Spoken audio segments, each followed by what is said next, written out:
Buenas tardes. Vamos a ir empezando con la segunda mesa de la jornada del día de hoy. Como sabéis, en la primera mesa se ha analizado de manera transversal los aspectos más importantes del Decreto Ley de Simplificación Administrativa.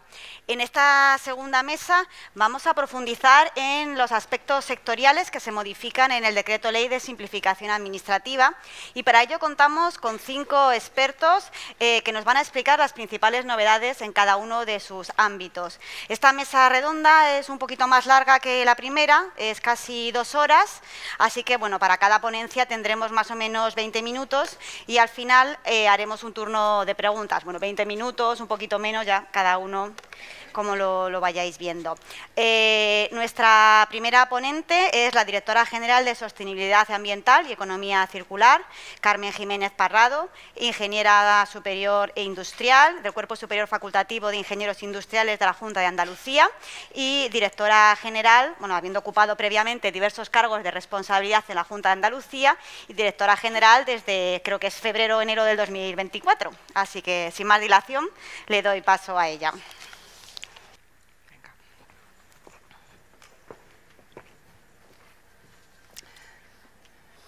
Hola, buenos días a todas y a todos. Para mí es un placer el poder estar aquí como ponente y presentar las medidas que desde Medio Ambiente y en concreto desde el área de sostenibilidad ambiental se han llevado al Decreto Ley de Simplificación. Y quiero dar las gracias a la Dirección General de Simplificación Administrativa por haber montado esta jornada para que todos podamos conocer el alcance potente y fuerte que este decreto ley ha tenido en el quehacer diario de esta administración andaluza.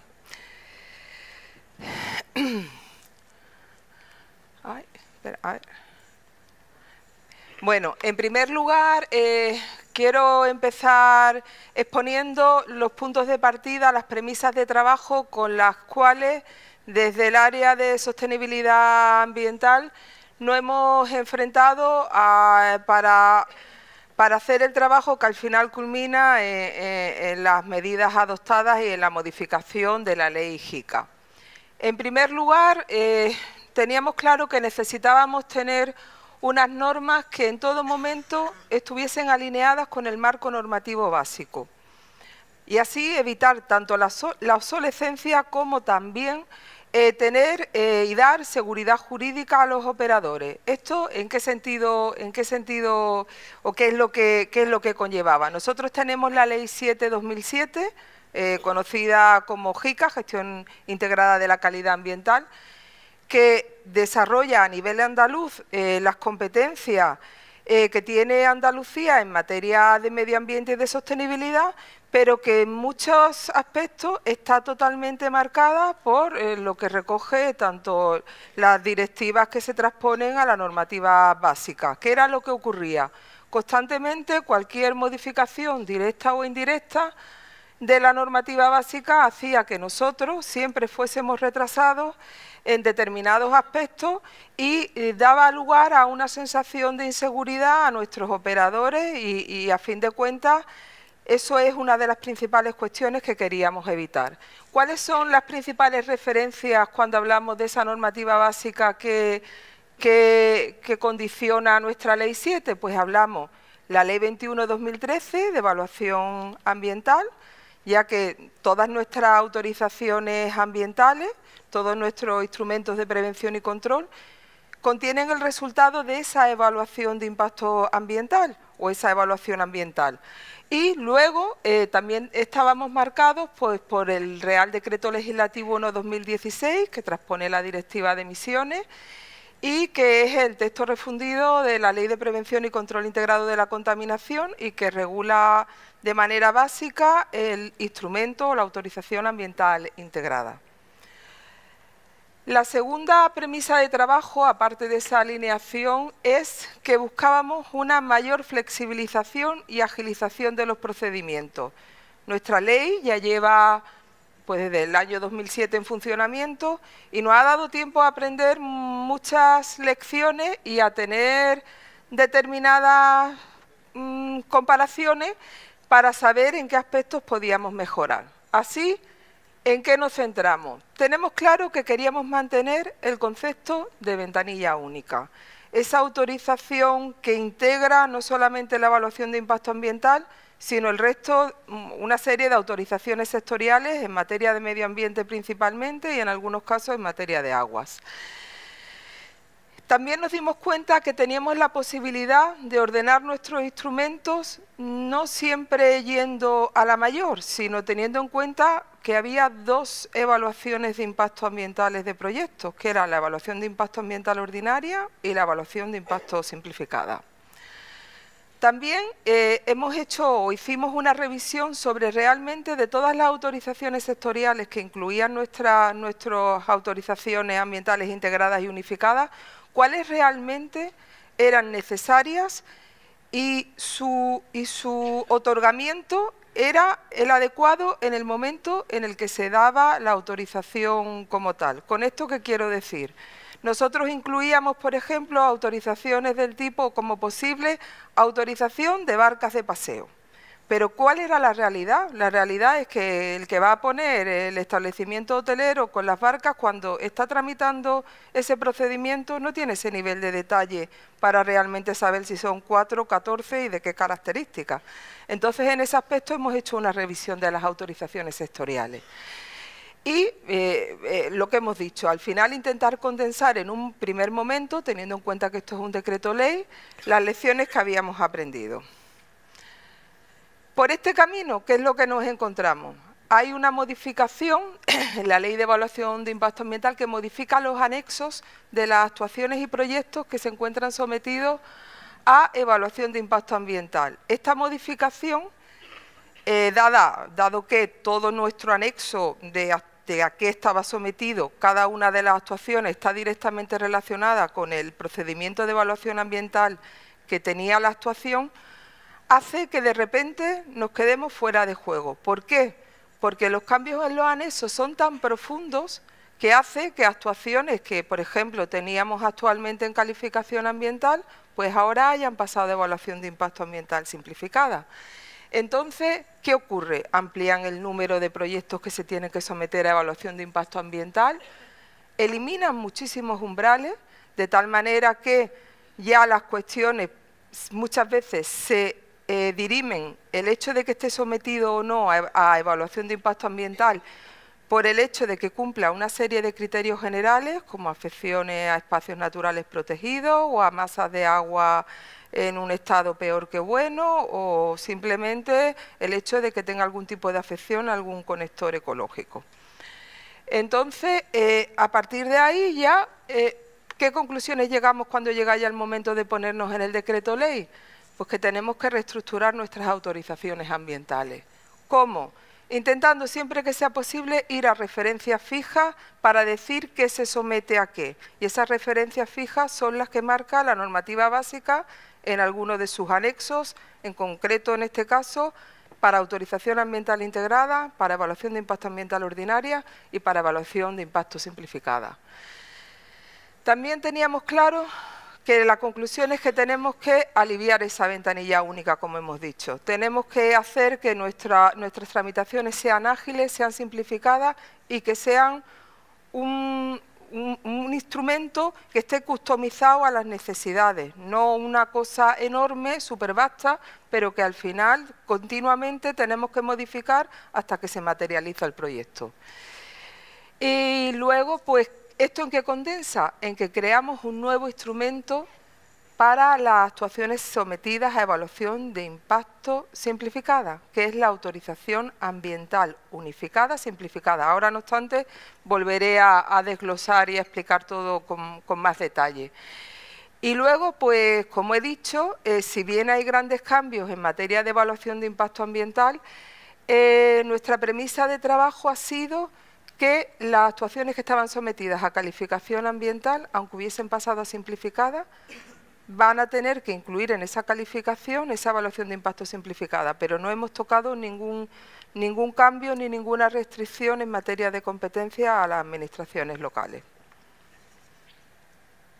Entonces, pues lo dicho, creamos la autorización ambiental unificada simplificada, intentamos referirnos siempre en todo lo posible a la normativa básica, es decir, ya evitamos poner plazos de cuestiones que sabemos que puedan ser susceptibles de ser cambiadas y que vienen reguladas en la normativa básica, o documentación con un contenido diferente a la que venga regulada en la normativa básica. Y lo que sí creamos es un nuevo anexo primero en la ley 7. ¿Qué es lo que va a tener ese anexo? Las actuaciones sometidas a calificación ambiental. El resto, como veremos, vamos directos a la normativa, a los anexos de la normativa básica. Otras novedades, pues lo que ya hemos dicho, pues que la evaluación de impacto ambiental, hacemos ya una referencia clara a la Ley 21/2013, que no estaba hecha como tal en nuestra Ley 7, y decimos que aplica directamente ella, salvo con las adaptaciones específicas que hacemos en la ley. Y por eso, por ejemplo, decimos específicamente que las funciones atribuidas en la Ley de Evaluación de Impacto Estatal en materia de evaluación ambiental, nosotros las asumimos como órgano ambiental y órgano sustantivo, la Consejería competente en materia de medio ambiente. También tenemos en cuenta el nuevo marco competencial en materia de aguas. Dado que aguas ya no está en nuestra consejería, pues determinados instrumentos, como puede ser la autorización ambiental unificada simplificada, no contiene ningún tipo de autorización sectorial en materia de agua. También se regula la posibilidad de poder resolver mediante informe vinculante determinadas actuaciones cuyo órgano sustantivo sea la Junta de Andalucía y además de las que ya vienen recogidas en materia de energía o de conducciones de agua, siempre y cuando se haga una resolución conjunta entre los dos centros directivos, entre los dos órganos sustantivo y ambiental competentes en su resolución. Actualizamos también otro tema bastante importante, alineándolo y actualizándolo a la normativa básica como es la responsabilidad ambiental. Y lo que sí también es muy importante y es una demanda que teníamos de todos los operadores, paralelamente a la modificación de la ley, actualizamos los decretos que regulan y desarrollan cada una de nuestras figuras ambientales, porque a veces había también discordancia, habíamos modificado la ley pero no habíamos modificado los decretos. Y luego un tema que ha generado también bastante controversia, pero que era una realidad que necesitábamos, era revisar el régimen del silencio en calificación ambiental, que lo que hemos hecho ha sido adaptarlo a lo que nos dice la ley de procedimiento y a lo que dice la ley de evaluación ambiental acerca de su sentido desfavorable. Entonces, un poco ya la foto de cómo quedan los instrumentos de prevención y control ambiental en la actualidad, pues tenemos la autorización ambiental integrada, la autorización ambiental unificada, la autorización ambiental unificada simplificada, calificación ambiental y declaración responsable de los efectos ambientales. Luego, además, está la evaluación ambiental estratégica, que no ha sido objeto de modificación en este decreto ley, y las autorizaciones de control de la contaminación ambiental, que esas tampoco han sido objeto de revisión. Entonces, como idea fuerza e ideas importantes, que tengamos claro que en cuanto a los instrumentos de competencia autonómica, como son la autorización ambiental integrada, la autorización ambiental unificada y la simplificada, para saber si una actuación a qué está sometida, nos vamos directamente, en el caso de la autorización ambiental integrada, al anejo primero del Real Decreto Legislativo 1/2016. Por ejemplo, recientemente, la semana pasada, se ha aprobado la nueva Directiva de Emisiones, la revisión de la Directiva de Emisiones, que conlleva cambios en las actuaciones que están sometidas. Cuando ésta sea traspuesta a la normativa básica, nosotros no nos quedaremos atrás como cuando teníamos nuestro propio anexo, sino que directamente replicamos en ella. Y luego, en materia de autorización ambiental unificada y de autorización ambiental unificada simplificada, nuestra referencia con las especificaciones que vienen recogidas en el ámbito de aplicación, vamos directamente a los anexos 1 y 2 de la Ley 21/2013 de evaluación ambiental. Lo único que tenemos como instrumento propio y que tenemos regulado en un anexo es el nuevo anexo de la Ley 7/2007, que recoge las actuaciones sometidas a calificación ambiental o a declaración responsable a los efectos ambientales. Hago una simple visualización, perdón si soy reiterativa, pero creo que es el concepto el que debe quedar importante. Autorización ambiental integrada, órgano ambiental competente, la Consejería competente en materia de medio ambiente, plazo no lo hemos tocado, viene regulado por la normativa básica, 6 meses y 4 meses si se trata de modificación sustancial. La referencia, como he dicho, el anejo primero del Real Decreto Ley 1/2016, los alcances vienen establecidos y en cuanto a autorizaciones sectoriales se reduce la lista de autorizaciones sectoriales que integra, que se pueden consultar en el anexo del Decreto 5/2012. Y dejar claro, pues eso, que integramos el procedimiento de evaluación de impacto ambiental junto con el procedimiento de otorgamiento y todo alineado con la normativa básica. Pues las principales modificaciones, no me quiero parar aquí mucho porque son en realidad cuestiones muy puntuales, la referencia a los anexos, alinearnos también en cuanto a los criterios de sustancialidad con lo que dice la normativa básica, no tener ni más ni menos, igual y como otras comunidades autónomas. Y al final, pues regular todos los aspectos siempre con la referencia de la normativa básica, reducir plazos de trámites de audiencia y decir que seguimos integrando, como así lo dice la normativa básica, pues la autorización de vertido independientemente de que sea una cuenca intercomunitaria o intracomunitaria. Y luego una de las novedades que viene, que también viene marcada recientemente, es que se tienen que publicar en el tablón de dictos de los ayuntamientos para mayor accesibilidad de todas las personas. En materia de unificada, pues seguimos igual, no hemos tocado plazo, simplemente la referencia al anexo primero de la Ley 21, seguimos integrando el procedimiento de evaluación ambiental y el de otorgamiento. Y quizá como cuestiones a decir, pues que dado que nosotros hemos modificado nuestro anexo 1, esto ha conllevado también, digo, en relación con los compañeros competentes en materia de salud, que también se produzca una modificación de las actuaciones sometidas a evaluación de impacto de la salud y determinadas actuaciones sometidas a AU, pues integran la evaluación de impacto de la salud como ya antes lo hacían.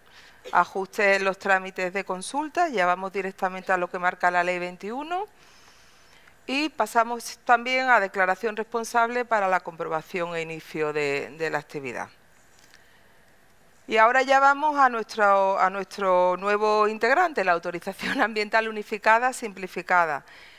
En ellas tenemos depositadas las esperanzas y los primeros feedback que estamos teniendo son positivos, de que es un instrumento mucho más ágil, pensado en instalaciones industriales o en actuaciones que no conllevan una gran afección ambiental en cuanto a lo mejor, pues no sé, que tengan que incluir otro tipo de ocupaciones de vías pecuarias o de cuestiones, sino que es más pensando en actuaciones en polígonos industriales, en actuaciones que pensamos que pueden agilizarse muchísimo y que pueden reactivar bastante el desarrollo económico y social y facilitando y poniéndonos y posicionándonos para poder ofrecer lo que muchas empresas buscan, que es tener unos trámites ágiles y simplificados. ¿Qué es lo que tenemos? Nuestro plazo máximo es de 5 meses. ¿Por qué? ¿Por qué reducimos y por qué 5 meses? Porque el procedimiento de evaluación de impacto ambiental simplificada es mucho más liviano que el procedimiento de evaluación de impacto ambiental ordinaria y porque las autorizaciones que incluimos en la autorización ambiental unificada simplificada son autorizaciones que no están sometidas a información pública para su otorgamiento. Solamente, como ya he comentado anteriormente, la autorización ambiental unificada simplificada solamente incluye autorizaciones en materia, las que somos competentes en medio ambiente, ¿vale? ¿Qué es lo que podemos decir? Pues que, por ejemplo, lo que he dicho, en cuanto a documentación, pues no es lo mismo presentar el estudio de impacto ambiental asociado a una evaluación de impacto ambiental ordinaria que el documento ambiental que te exige la norma para una simplificada. No prevé información pública, si el trámite de consulta pública a administraciones públicas afectadas y a interesados. Los plazos, pues en lugar de 30 días, son 20 días más 10 de reiteración. no integra la evaluación de impacto de la salud. ¿Esto qué quiere decir? No es que nosotros en el procedimiento de evaluación de impacto ambiental consultamos a salud como una administración pública afectada más. Lo que no integramos como tal es la evaluación de impacto de la salud, pero sí se tiene en cuenta esa cuestión desde el punto de vista de la evaluación de impacto ambiental. Y ahora, ¿cómo pueden ser las formas de determinación de esta autorización ambiental unificada simplificada? Pues de la misma manera que puede determinar también una evaluación de impacto ambiental simplificada, o bien no tiene efectos significativos, esa autorización contendría el informe ambiental de la actuación y las autorizaciones que integra, pero si de esa evaluación ambiental se deduce que tiene o podría tener efectos adversos significativos, esta actuación tiene que pasar al trámite de AU porque tiene que someterse a una evaluación de impacto ambiental ordinaria. Y aquí animo, ya que estamos de todas las cosas, de todas las materias, pues que también a veces no es posible dictar una resolución fundada porque nos faltan informes. Entonces, en ese aspecto, pues también un compromiso por todas las partes a la hora de la emisión de informes. Y luego, en cuanto a autorizaciones, pues lo dicho, que solamente se integran las que corresponden a la Consejería en materia de medio ambiente. ¿Cuáles son? Pues integramos 10 autorizaciones y son muy asociadas a las materias, sobre todo de calidad ambiental. Emisiones a la atmósfera, gestión de residuos, depósito directo de residuos en vertederos, pues no sé, usos compatibles, cercados cinegéticos, que sorprenderá, pero los compañeros nos dijeron que para el tema de las plantas solares fotovoltaicas constantemente tenían cuestiones de ese tipo, y estas son las que se incluyen. Luego ya pasamos hemos dicho que lo único que se mantiene es el anexo 1 de la Ley 7, que creamos un nuevo anexo, que son para las actuaciones sometidas a calificación ambiental. Y también hemos dicho que algunas de esas actuaciones, con las modificaciones normativas, han pasado a contener o a tener que contener la evaluación de impacto ambiental simplificada. Entonces, en ese anexo, ¿qué nos vamos a encontrar? Actuaciones que se someten a calificación ambiental simple como tal, que son las que ya estaban recogidas y que el procedimiento es el regulado en la ley y en el decreto, y algunas que veremos calificación ambiental con paréntesis anexo segundo, que esas son las que deben incluir en la calificación ambiental el resultado de la evaluación de impacto ambiental simplificada. Y luego, pues, la declaración responsable a los efectos ambientales. Aquí volvemos. ¿Cuál es la ficha de la calificación ambiental? Pues tenemos 3 meses si es la calificación ambiental simple y 4 meses si tiene que integrar el resultado de la simplificada. Y quizá también destacar en este aspecto, pues, que se ha regulado y se ha recogido expresamente que la calificación ambiental como procedimiento de evaluación ambiental se tiene que resolver de manera previa a cualquier autorización sustantiva. Y también se ha cambiado, vamos, en este aspecto se ha escrito y se ha cambiado el hecho de que la falta de emisión en forma y en el plazo de la calificación en ningún momento puede considerarse como una calificación ambiental favorable. Y luego también, pues, en aras a la transparencia y a que pueda tener más visibilidad, pues también se recoge la obligación de que esté disponible tanto en el portal del ayuntamiento como en el boletín oficial de la provincia. Y bueno, hasta ahora esto es lo que quería trasladar con el plazo, no sé cuánto tiempo me he pasado, me perdona la vida, ¿no? y nada, a su disposición luego si tienen cualquier tipo de pregunta. Muchas gracias.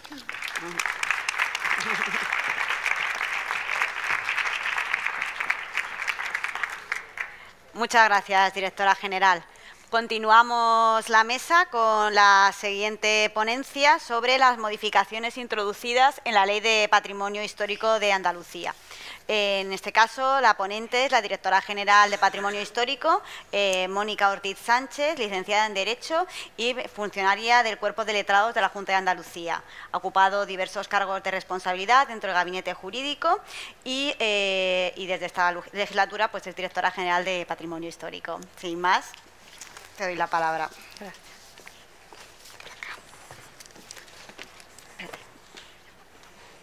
Esto es de Carmen, ¿no? Toma, Carmen. Esto es tuyo. ¿Esto también es tuyo?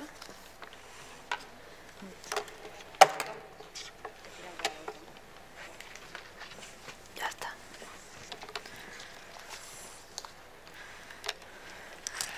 Bueno, buenas tardes a todos. En primer lugar, quería agradecer a la Directora General de Simplificación, a Cristina, haberme invitado a presentar hoy aquí las principales novedades del Decreto Ley y a felicitarla públicamente por el gran trabajo que ha realizado. Creo que la Junta de Andalucía es una privilegiada por contar con ella al frente de esta Dirección General tan complicada, por ser una gran profesional y además por la generosidad con la que por lo menos a esta Dirección General ha tratado durante toda la tramitación de la norma. Así que, Cristina, muchas gracias.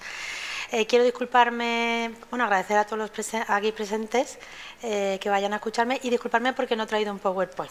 Traigo las ideas en la cabeza y bueno, pues disculparme por esa parte. Entonces lo voy a poner de la forma más amena, porque viendo un poco el programa me parecía denso y digo, bueno, voy a venir yo aquí a hablar del artículo tal de la ley y cada uno en su consejería con su temática y digo, vamos a hacer un poco, explicar las bases de reflexión para abordar los cambios normativos del decreto ley en materia de patrimonio y así se entenderá la lectura individual de cada artículo luego en un futuro. Llevo poco tiempo en la Dirección General, llegué a finales de julio del año pasado y el primer encargo que me hizo el consejero fue abordar la modificación de la Ley de Patrimonio Histórico para introducir las novedades necesarias en el Decreto Ley de Simplificación.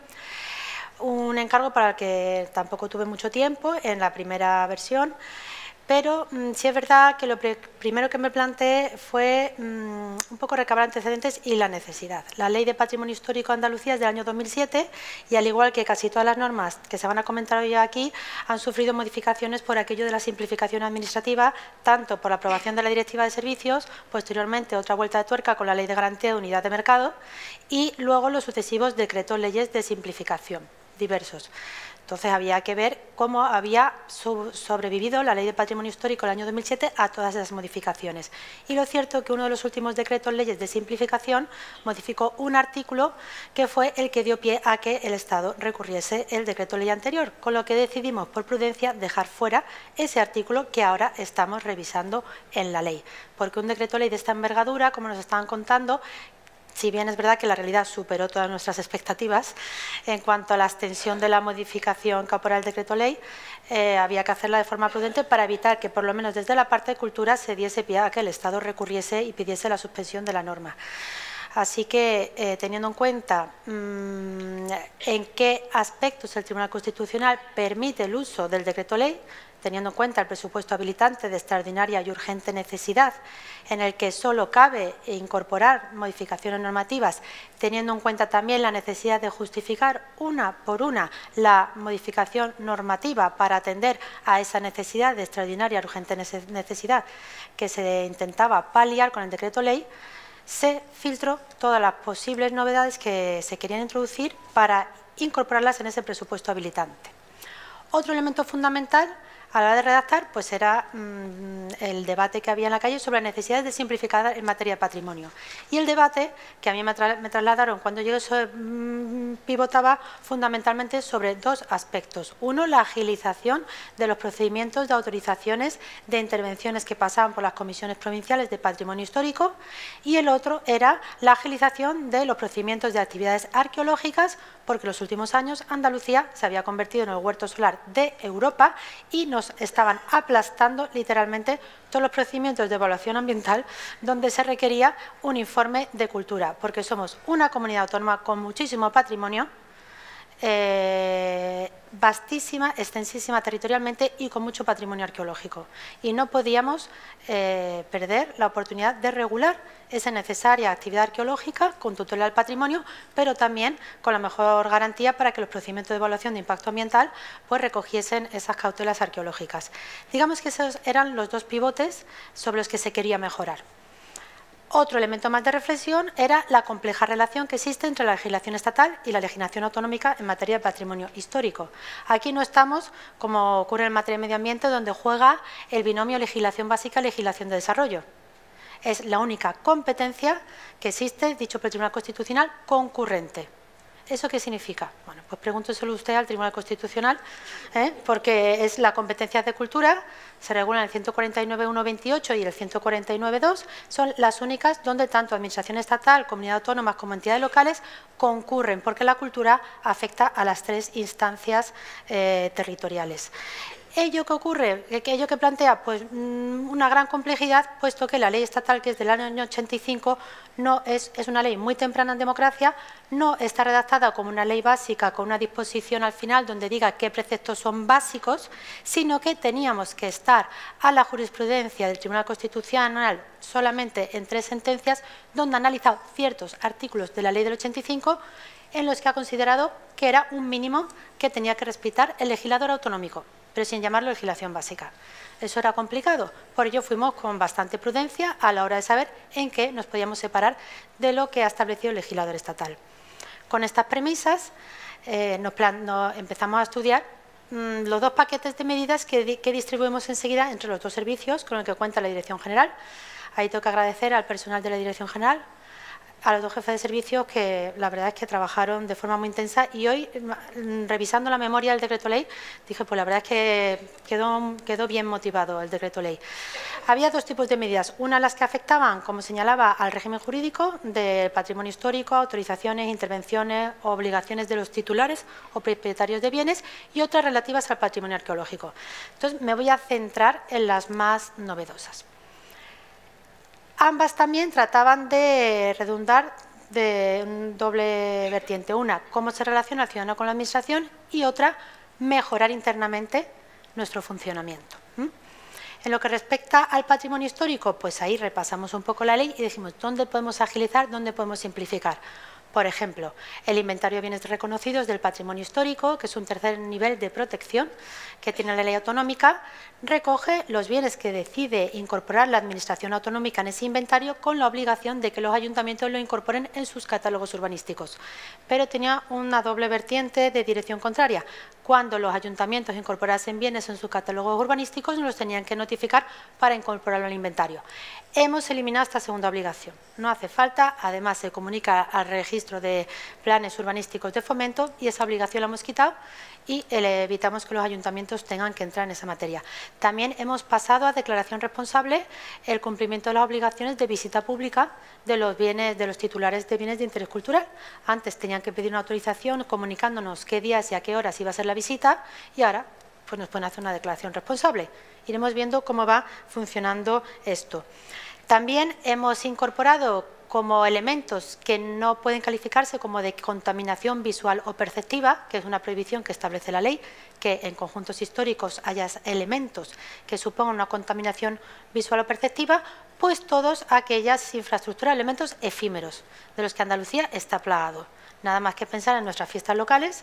Estamos en Sevilla, pues la instalación que se hace por el Corpus Christi en la Plaza del Salvador, eso es una construcción efímera. Pues ya se ha ayudado un poco para que cuando pasen los proyectos por las comisiones se vea que eso no es contaminación visual, porque es efímera y está vinculado sobre todo con muchas fiestas y actividades. También, a propuesta de la Agencia Digital de Andalucía, se ha incorporado la posibilidad de que se facilite la entrada de instalaciones eléctricas de comunicaciones en los planes especiales de conjuntos históricos. Y de cara a la agilización de las comisiones provinciales, nos planteamos 2 cuestiones. Una, ¿de qué procedimientos tienen que conocer las comisiones provinciales?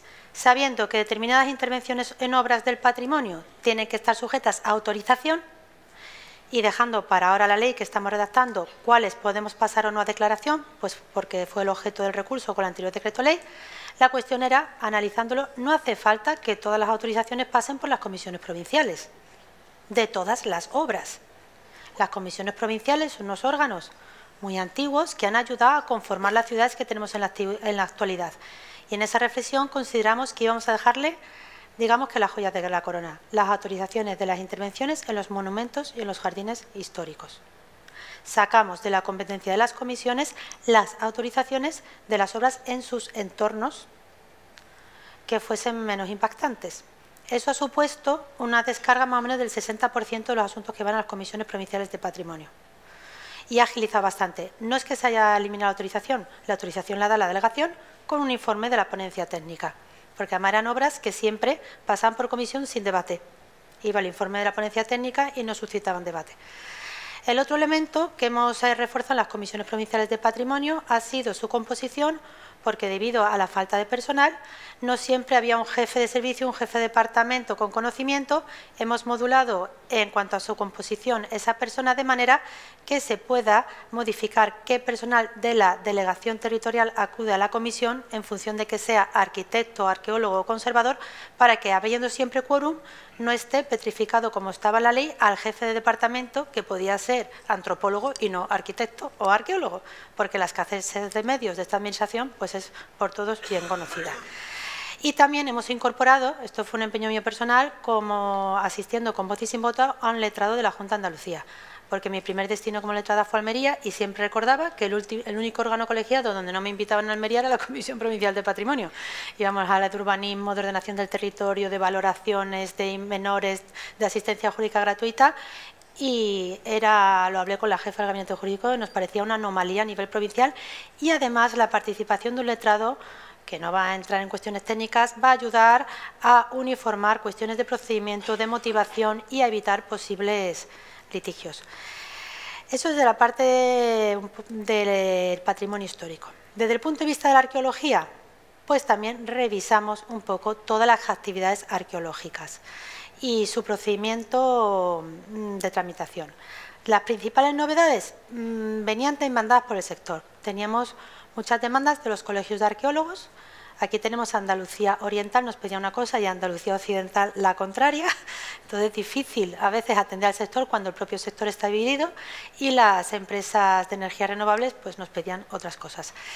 Analizando todo, llegamos a la conclusión de que la exigencia que establecía la normativa autonómica de que las actividades arqueológicas dirigidas por un arqueólogo estuviesen limitadas a una simultáneamente era excesiva. Hicimos una comparación de la normativa de otras comunidades autónomas y decidimos abrir la posibilidad de codirección de actividades arqueológicas hasta 3. Es decir, en codirección 2 arqueólogos pueden codirigir hasta 3 actividades arqueológicas, y eso no es incompatible con que a su vez puedan dirigir una individualmente.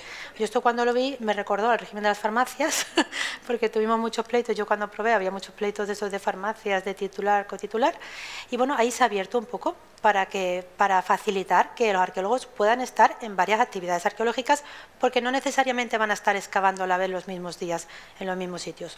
Otro elemento importante que estaba dando problemas en la práctica era la solicitud de autorizaciones de actividades arqueológicas y de proyectos generales de investigación, porque había confusión en cuanto a quién podía solicitar la autorización, si el arqueólogo, si el promotor del proyecto, y en eso se ha dado una regulación más clara en el decreto ley. También se ha incorporado una disposición que ha sido un poco contestada por el sector afectado, pero que consideramos que teníamos que incluir, que era la prohibición de uso de detectores de metales, salvo en los casos de realización de actividades arqueológicas autorizadas o por fuerzas y cuerpos de seguridad del Estado. Como ya decía, el patrimonio arqueológico es un patrimonio frágil y desconocido. Son los 2 elementos que lo caracterizan, y el uso de las autorizaciones de detectores generaban aproximadamente, creo que unas 8.000 solicitudes al año. O sea, a mí me han llegado a decir los delegados, yo tengo solo un señor dedicado a las autorizaciones de detectores, que luego incumplían, no cumplían, recurría. Es un tema muy farragoso este mundo, y luego era una forma de evitar también ese expolio arqueológico al que a veces se enfrenta nuestra administración. Por último, y es la última medida novedosa, aparte de otras dos que quiero comentar luego, y porque se demandaba así desde el ámbito de medio ambiente y del sector de las energías renovables, se ha modificado el artículo que regulaba los informes de la Administración Cultural en los procedimientos de evaluación ambiental, en el procedimiento de evaluación de impacto ambiental. Precisamente esta presión ha venido, por lo que he señalado, por las instalaciones de las energías renovables, en las que la instalación de una planta no genera tanto problema para nosotros, sino los kilómetros y kilómetros de conducciones que llevan la energía desde esa planta hasta los nodos de distribución. Hemos trabajado conjuntamente con la Dirección General de Calidad Ambiental en la redacción de ese artículo, el 32, y estamos trabajando, creo que próximamente veremos la publicación de una instrucción conjunta de ambas consejerías para explicar a los promotores cómo se hace. Entonces, ¿la idea cuál ha sido? Pues que todos estos promotores venían pidiendo unos informes previos para ver por dónde trazar su línea en función del patrimonio que hubiese. Hemos adelantado, hemos recogido en la norma un informe que de facto se estaba haciendo, aunque no estaba en la normativa, y que permitía a los promotores evaluar desde el principio, antes de iniciar el trámite ambiental, por dónde iban a trazar esa línea. De momento no hemos recibido ningún feedback en ningún sentido, no news, good news, pensamos, y en fin, y hemos reforzado de manera que los promotores conozcan el patrimonio conocido y potencial de las actividades que quieren realizar, y así, con ese conocimiento, se decanten en su proyecto ya por una dirección u otra y el trámite ambiental vaya dirigido solo sobre un ámbito territorial. Creo que esto ha sido bastante importante. Íntimamente vinculado con el artículo 32, otra de las importantes medidas ha sido que hemos pasado la autorización de actividad arqueológica consistente en prospección arqueológica. La prospección arqueológica es un paseo por el campo, no implica remoción de terreno, no implica afección al patrimonio arqueológico, la hemos pasado a declaración responsable, a pesar de que la ley estatal sujeta todas las actividades arqueológicas a autorización. Esperemos que el Estado no recurra, esto ya lo ha hecho el País Vasco y no se lo ha recurrido, y hemos motivado y justificado muy bien. ¿Por qué? Porque permite a estos promotores contratar a un arqueólogo, ir de paseo por el campo, coger esa información y montar su proyecto ambiental. Entendemos que no hay afección al patrimonio. Veremos qué evolución tiene este precepto, pero este 32 y este 52, la evaluación ambiental y el paso a declaración responsable, era fundamental llevarlos a la par. Además, nos llamó toda la Junta de Andalucía para pedirnos esto, y bueno, pues yo creo que al final ha quedado bien regulado. Y hecha esta reflexión sobre la modificación normativa, lo primero que yo le dije al consejero cuando me habló de simplificación fue que la simplificación no se lo lleva a cabo mediante un decreto ley. La simplificación, la agilización administrativa, y es una reflexión que quiero poner aquí de relieve porque la hago siempre, el mejor funcionamiento de la administración no pasa solo por hacer normas que reduzcan las cargas a los administrados y permitan un funcionamiento mejor de la administración, sino que desde mi punto de vista requieren dos elementos más. Uno, una apuesta fuerte por la telematización y la digitalización de todos los procedimientos, sin lo cual estas normas no sirven para nada, y una apuesta firme por una dotación de recursos personales y materiales necesarios. Si cuento la edad media de los funcionarios de uno de mis servicios, me pongo a llorar. En fin, esto es un problema de toda la administración y creo que se le fuera adecuado para decirlo. ¿Por qué? Porque además, con tanto paso de autorización administrativa previa a declaración responsable, necesariamente tenemos que empezar a inspeccionar. Por eso en el decreto ley se metió un artículo que era un plan de inspección. No sé quién lo va a redactar, a mí me falta gente en la dirección general, pero tenemos que hacer un plan de inspección para ver qué pasa con todas esas declaraciones responsables. Y bueno, pues estas son las reflexiones que he traído sin PowerPoint. Espero que se han seguido bien y muchas gracias por todo. Gracias.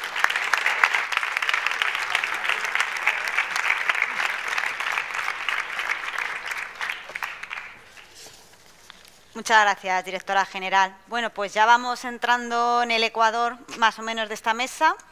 En este caso vamos a analizar en profundidad las novedades del procedimiento de autorización y acreditación de los centros de servicios sociales y en el procedimiento de reconocimiento de la situación de dependencia.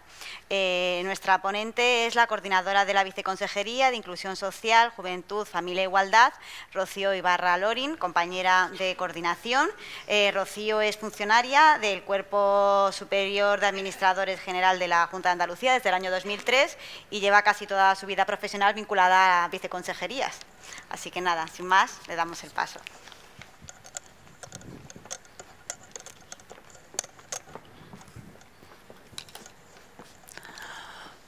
Buenos días a todos. Quiero insistir en el agradecimiento a la Dirección General de Simplificación, el apoyo que nos habéis dado, la tabara que os hemos dado y bueno, a pesar de todo ello ya tenemos fuera el decreto de simplificación.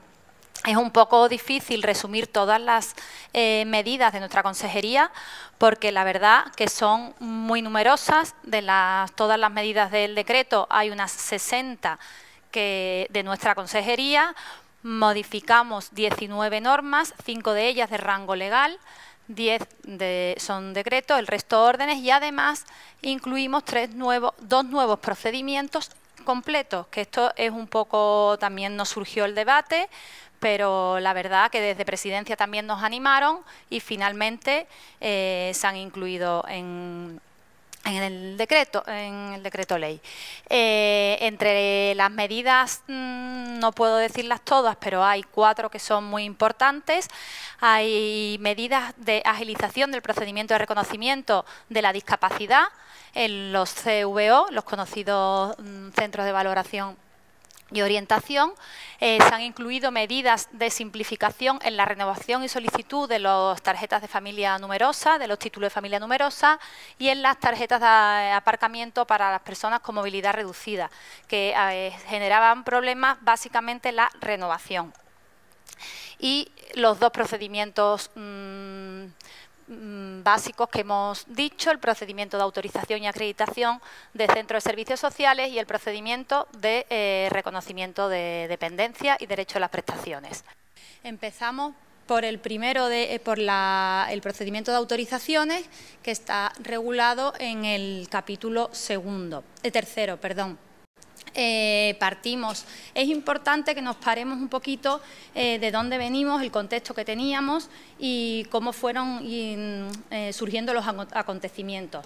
Nosotros tenemos la competencia exclusiva, la Ley de Servicios Sociales es del 2016 y el decreto que estaba en vigor hasta entonces era el del año 96.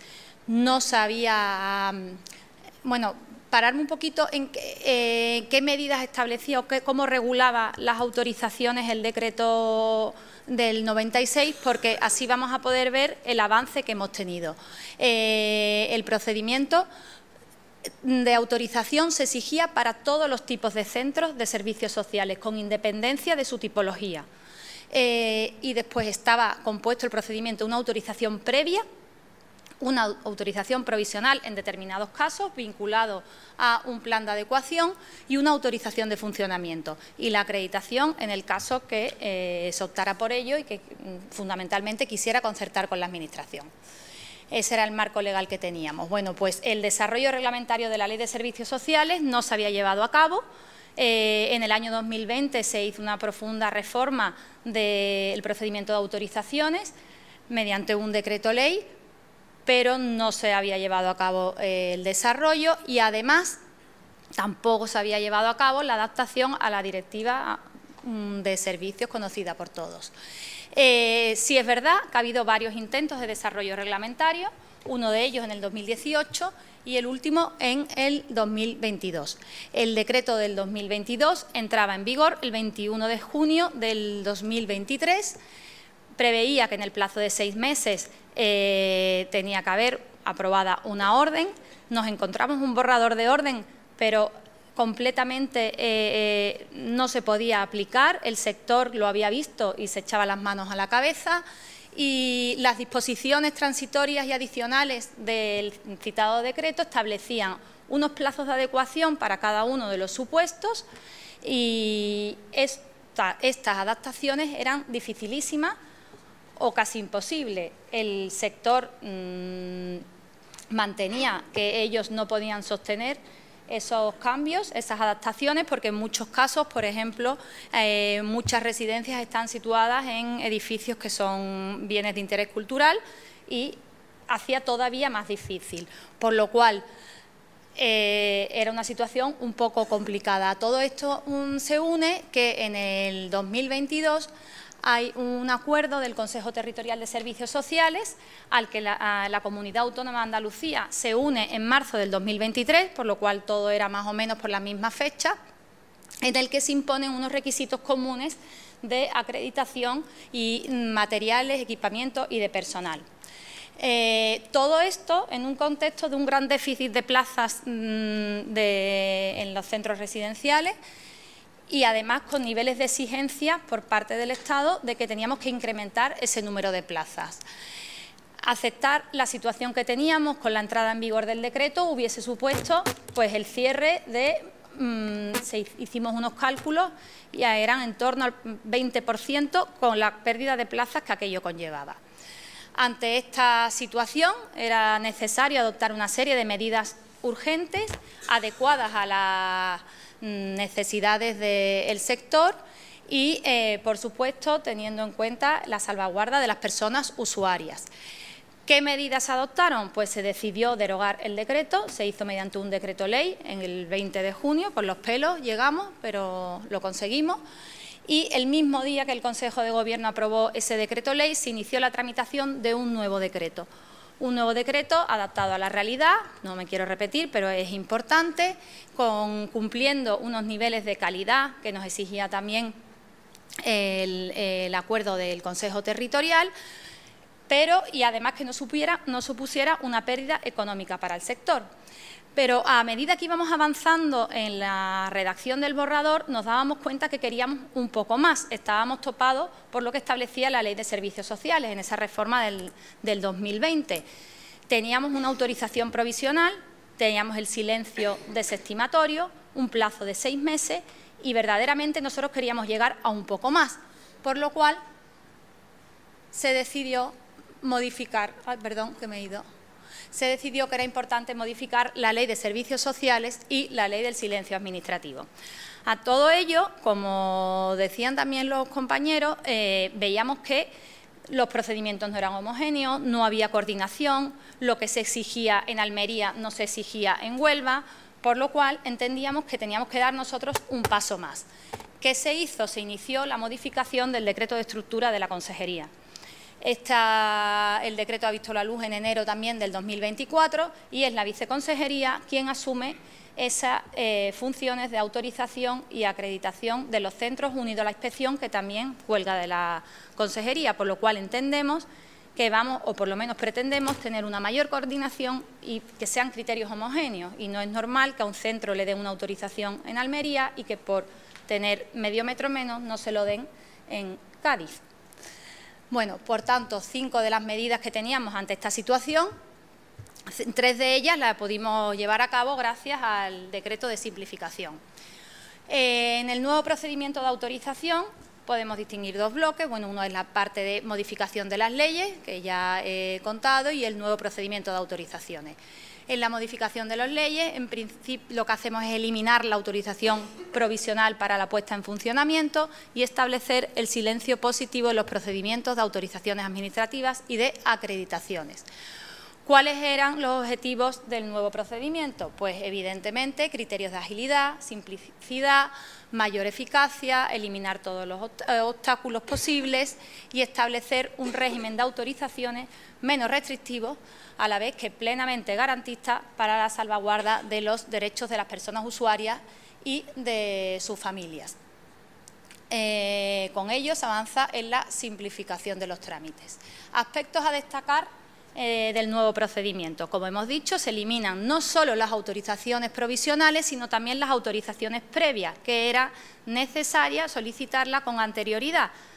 Tenía que ir el técnico, había una visita y hasta que no tenía la autorización de lo que iba a hacer no se podía empezar a construir ni se podía empezar a andar.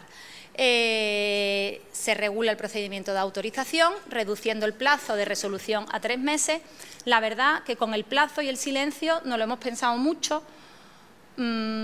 porque puede suponer que se autoricen a lo mejor centros por silencio positivo que no deban, pero creemos en que las entidades deben de cumplir con su deber de cumplir todos los requisitos, y además también, como ahora diremos, tenemos la labor de la inspección y hay que fomentarla. También se regula el procedimiento de acreditación con un plazo de resolución de 3 meses, se otorga por 5 años y se prevé también la acreditación que la ha pagado de los servicios. Aspectos importantes, el cambio del sentido del silencio, que ya lo he dicho. Las solicitudes de autorización y acreditación administrativa se pueden presentar de manera simultánea y resolver de manera conjunta. ¿Qué significa? Que no hace falta que un centro de personas mayores obtenga en primer lugar la autorización y una vez tenga la autorización presente la solicitud de acreditación y tenga luego su procedimiento de acreditación. Lo puede hacer todo a la vez y con una resolución conjunta. Además, se debe de presentar de manera exclusivamente telemática, que esto creemos que también va a suponer un gran avance, porque hasta ahora era papel y era bastante complicado. En el decreto, en el capítulo se establece el régimen jurídico de las autorizaciones, declaraciones responsables y comunicación, y se limitan las autorizaciones administrativas únicamente para la puesta en funcionamiento y modificaciones sustanciales de los centros de día y de noche y los servicios de atención residencial. Como hemos dicho antes, con el marco jurídico anterior se exigía para todo tipo de centros, fuera un comedor social o fuera una residencia de personas mayores. Se impulsa de este modo la transformación del régimen de intervención, fomentando la declaración responsable y la comunicación. La declaración responsable la dejamos para los cambios de titularidad, la renovación de la acreditación administrativa, que esto suponía otra solicitud de acreditación. Creemos que esto nos va a aliviar bastante el trabajo, y para la puesta en funcionamiento de los centros de servicios sociales comunitarios, los comedores sociales y centros de baja exigencia para las personas sin hogar. El régimen de comunicación se queda para la creación, construcción, modificación no sustancial de cualquier centro, para el inicio de la prestación de un servicio.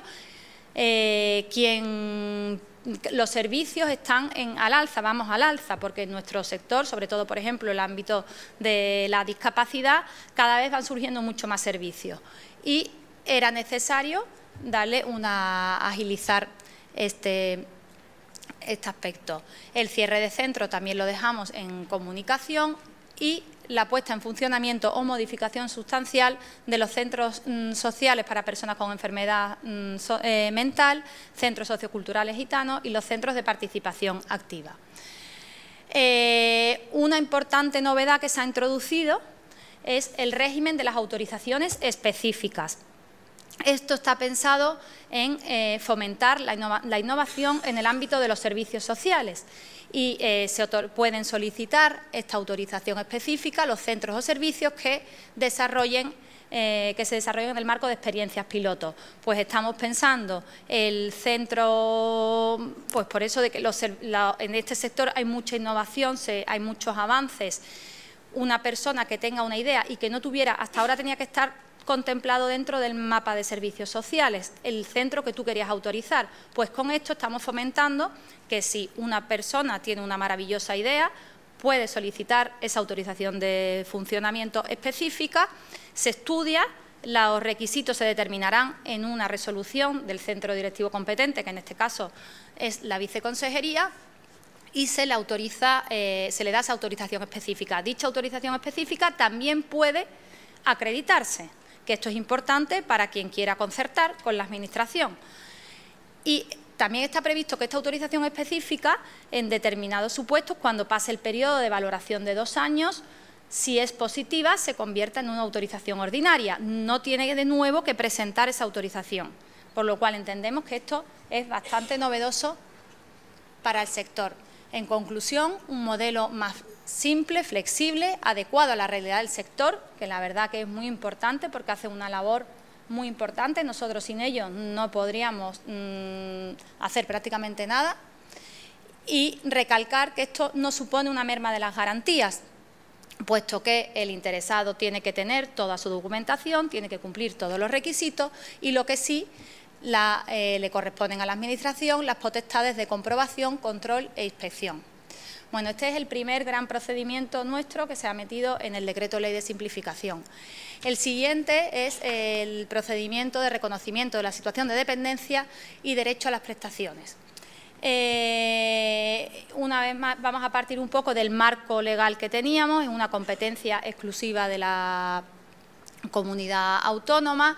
La Ley de Servicios Sociales consagra el sistema público de servicios sociales, configurando el derecho a las prestaciones como un derecho subjetivo y exigible ante las administraciones, y el marco estatal de la Ley de la Dependencia, que establece las prestaciones destinadas a la promoción de la autonomía personal en situación de dependencia y establece que corresponden a las comunidades autónomas planificar, ordenar, coordinar los servicios de promoción de autonomía personal, gestionar los servicios y recursos necesarios para la valoración y la atención y asegurar la elaboración de los conocidos programas individuales de atención conocidos como PIA.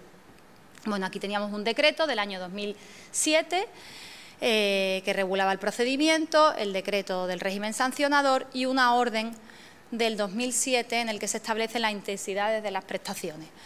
La normativa está desfasada, no está adaptada a la normativa estatal. Además, tenemos un acuerdo del 2021 del Consejo de Servicios Sociales en el que se acordó simplificar los trámites y reducir los plazos, y otro acuerdo del 2023 en relación a la prestación económica, donde se definieron las condiciones específicas de acceso a la prestación, y nosotros eso no lo teníamos definido. Hay otro acuerdo más reciente del 2023 en el que se modifican las condiciones de acceso. Nada de esto lo teníamos nosotros contemplado en nuestra normativa. Por tanto, era necesario un nuevo procedimiento más ágil, homogéneo y eficiente, con un marco legal, un marco normativo que aportara mayor seguridad jurídica, con simplificación de trámites, disminución de plazos, optimización de los recursos materiales y humanos. Ahora os voy a explicar por qué esto, y siempre en el marco de la atención especializada y centrada en la persona, que es lo que el nuevo objetivo que nos marcan desde pues a nivel mundial, vamos. Novedades del procedimiento, esto ya se la ha dicho el consejero, se modifica. Lo más importante es que las dos fases que hasta ahora había en el procedimiento de dependencia se unifica en una sola fase, la fase de valoración y la fase de elaboración del PIA. Y todo esto realizando una única visita.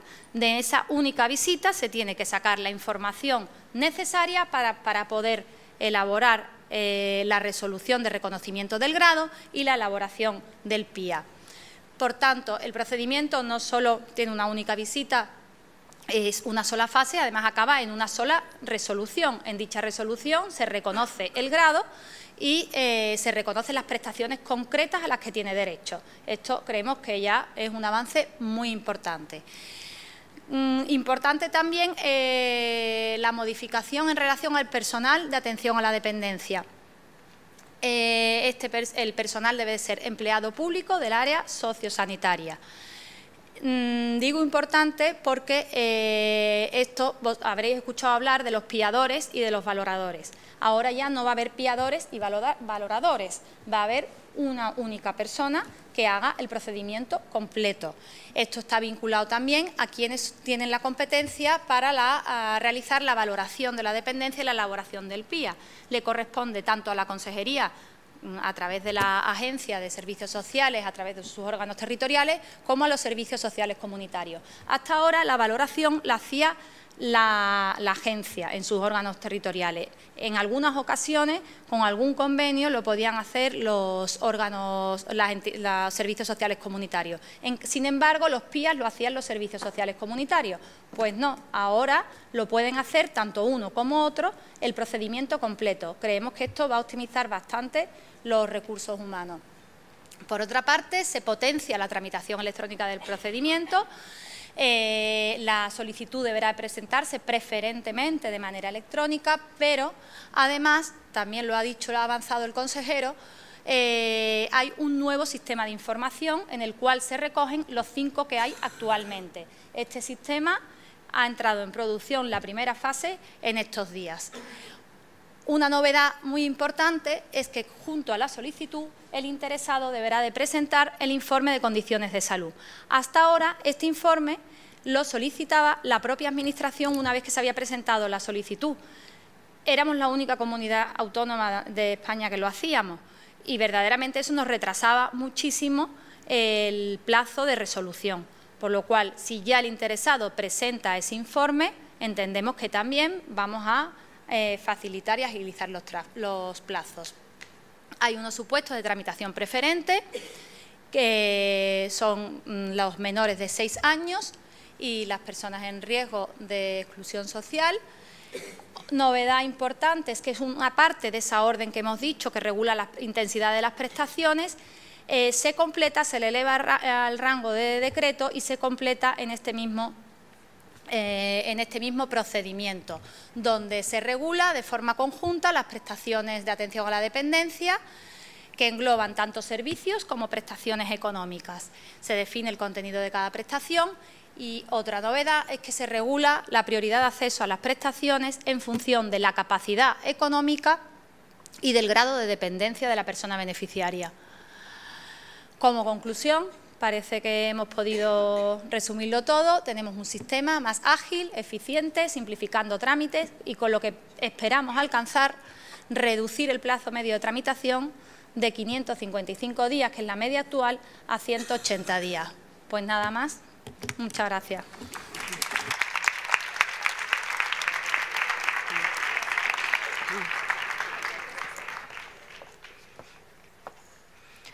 Muchas gracias, Rocío. Ahora pasamos a las últimas 2 ponencias de 2 departamentos de la Consejería de Economía y Hacienda. Igual que en la primera mesa han hablado sectores transversales, es verdad que la Consejería de Economía y Hacienda también ha tenido un trabajo muy intenso, muy activo en todo este decreto ley y todos los ámbitos sectoriales hemos terminado hablando con ellos antes o después. Así que también el agradecimiento por su participación. Como decía, creo que ha sido el consejero, ha sido un trabajo de equipo muy intenso por parte de toda la consejería, de todas las consejerías. Bueno, sin más dilación, pasamos a la 4ª mesa sobre las modificaciones introducidas en la Ley de Patrimonio de Andalucía, que va a ser presentado por el director general, Joaquín Gallardo Gutiérrez, funcionario también del Cuerpo de Letrados de la Junta de Andalucía, que ha ostentado diferentes cargos dentro del gabinete jurídico y también en el sector público del Estado. Así que te doy la palabra, Joaquín.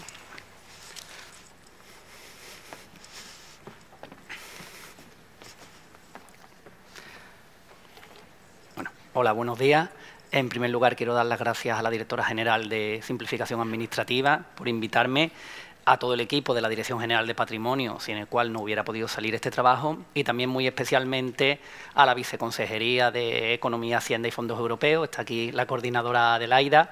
Fueron días de trabajo, no existían horas, cambiando email a las 10 de la noche, y también a la Secretaría General Técnica de la Consejería, hasta aquí María, y a todo su equipo, porque nos apoyaron, nos hicieron los comentarios pertinentes, etcétera. Vale, una vez dicho esto, vamos a comenzar. Nosotros le hemos pegado una modificación bastante importante a la ley. Pensad que la ley es de 1986, el reglamento del 87 apenas había sufrido modificaciones hasta este año, o bueno, modificaciones muy puntuales, y así hemos modificado un total de 22 artículos en la ley y 31 en el reglamento, en total unos 53 artículos. Voy a ir desgranando por materia lo que hemos modificado, ¿vale? Existe una pequeña errata en esta primera diapositiva, porque la primera son relativas al procedimiento de investigación y la segunda son relativas al procedimiento de deslinde, y no como pone ahí en los dos casos lo mismo, ¿vale? En el procedimiento de investigación, bueno, pues hemos ampliado el plazo para resolver hasta un total de 2 años. La legislación autonómica no establecía nada, la legislación estatal establecía un plazo de 2 años y eso llevaba a que hubiera dudas en torno a si el plazo aplicable era el general de la Ley 39 de 3 meses o por contra era de aplicación el plazo del Estado de 2 años. Bueno, lo hemos al final concretado como mejora regulatoria en 2 años. Se elimina la exigencia de depósitos previos. Hasta ahora el procedimiento de investigación, si se iniciaba por denuncia de una persona interesada, requería que se hiciera un depósito por parte del interesado, y se elimina también en consonancia el premio, ¿vale? Tened en cuenta además que se trata de 2 preceptos que no han tenido prácticamente aplicación en la comunidad autónoma. De hecho seguían regulándose en pesetas. Creo que el premio era de 10.000 pesetas o cosas así. Si hoy día te dan 10.000 pesetas por denunciar, en fin, te quedas, no haces nada, mejor te dan 60 euros. Y esto es una dinámica que hemos cogido en toda la ley. Hemos quitado la publicación en el boletín oficial de la provincia porque únicamente nos atrasaba, no comportaba ninguna garantía, y lo hemos suprimido, y hemos dejado la publicación en el BOJA o en el BOE cuando corresponde, y en el tablón de anuncios del ayuntamiento donde radique el bien correspondiente. Pasamos ya a los del linde. Bueno, pues se ha modificado de forma importante el procedimiento. El procedimiento que contemplaba la ley era un auténtico cacao. Empezaba en los servicios periféricos, pero nos daban traslado a la Dirección General de Patrimonio para que iniciáramos el expediente como tal. Una vez iniciado lo tramitaba nuevamente los servicios periféricos. Bueno, lo hemos unificado todo en los servicios periféricos de la consejería que tenga adscrito el bien, o en caso de que lo tenga adscrito una entidad pública, en los servicios periféricos de esta, o los que determinen sus estatutos. La competencia se inicia por resolución de la persona titular de la Consejería de Adscripción, o bueno, cuando se trata de entidades públicas, pues el órgano que legal o estatutariamente lo tenga atribuido. Y nosotros, como Dirección General de Patrimonio, únicamente participamos en el apeo y emitimos un informe con carácter previo a la emisión de la resolución por parte de la Consejería de Adscripción. Se elimina también el depósito previo, como hemos visto anteriormente, y se suprime la obligación de publicación en el boletín oficial de la provincia. Estas medidas realmente son medidas que nos afectan fundamentalmente a la Dirección General de Patrimonio, que somos los competentes para el procedimiento de investigación, y que el procedimiento de deslinde es verdad que se lleva a cabo por otras consejerías, pero vamos, fundamentalmente Agricultura y poco más.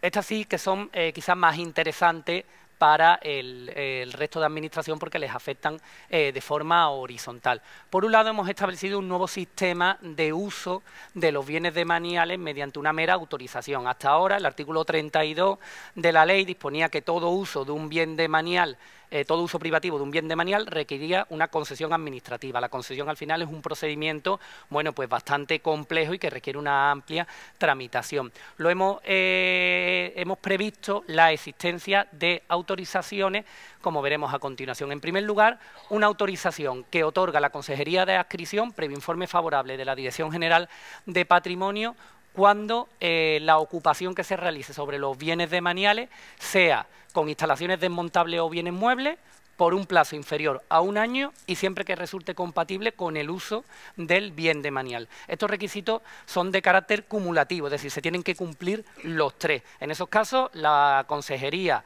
por sus propios medios, autoriza el uso por parte, bueno, pues de un particular, de otra entidad pública o de corresponda. Hemos establecido además un sistema súper simplificado de autorización, que es en aquellos supuestos en que el uso sea inferior a 3 meses o sea para la organización de conferencias, seminarios, presentaciones u otros eventos, o sea solicitada por una agencia dependiente de la consejería que tenga adscrito el bien. En estos casos lo autoriza la propia consejería, pero sin informe de la Dirección General de Patrimonio. Esa es la gran diferencia. Y aquí no se trata de requisitos cumulativos, sino que son situaciones alternativas. Es decir, cuando el uso sea por un plazo inferior a 3 meses o cuando el uso sea para la organización de una conferencia seminario, hombre, no van a durar más de 3 meses, no va a estar de seminario 2 años, o bueno, cuando el de la agencia es que es totalmente lógico, ¿vale? Como reglas comunes a este uso de los bienes demaniales, bueno, pues pueden revocarse libremente sin indemnización por parte de la Administración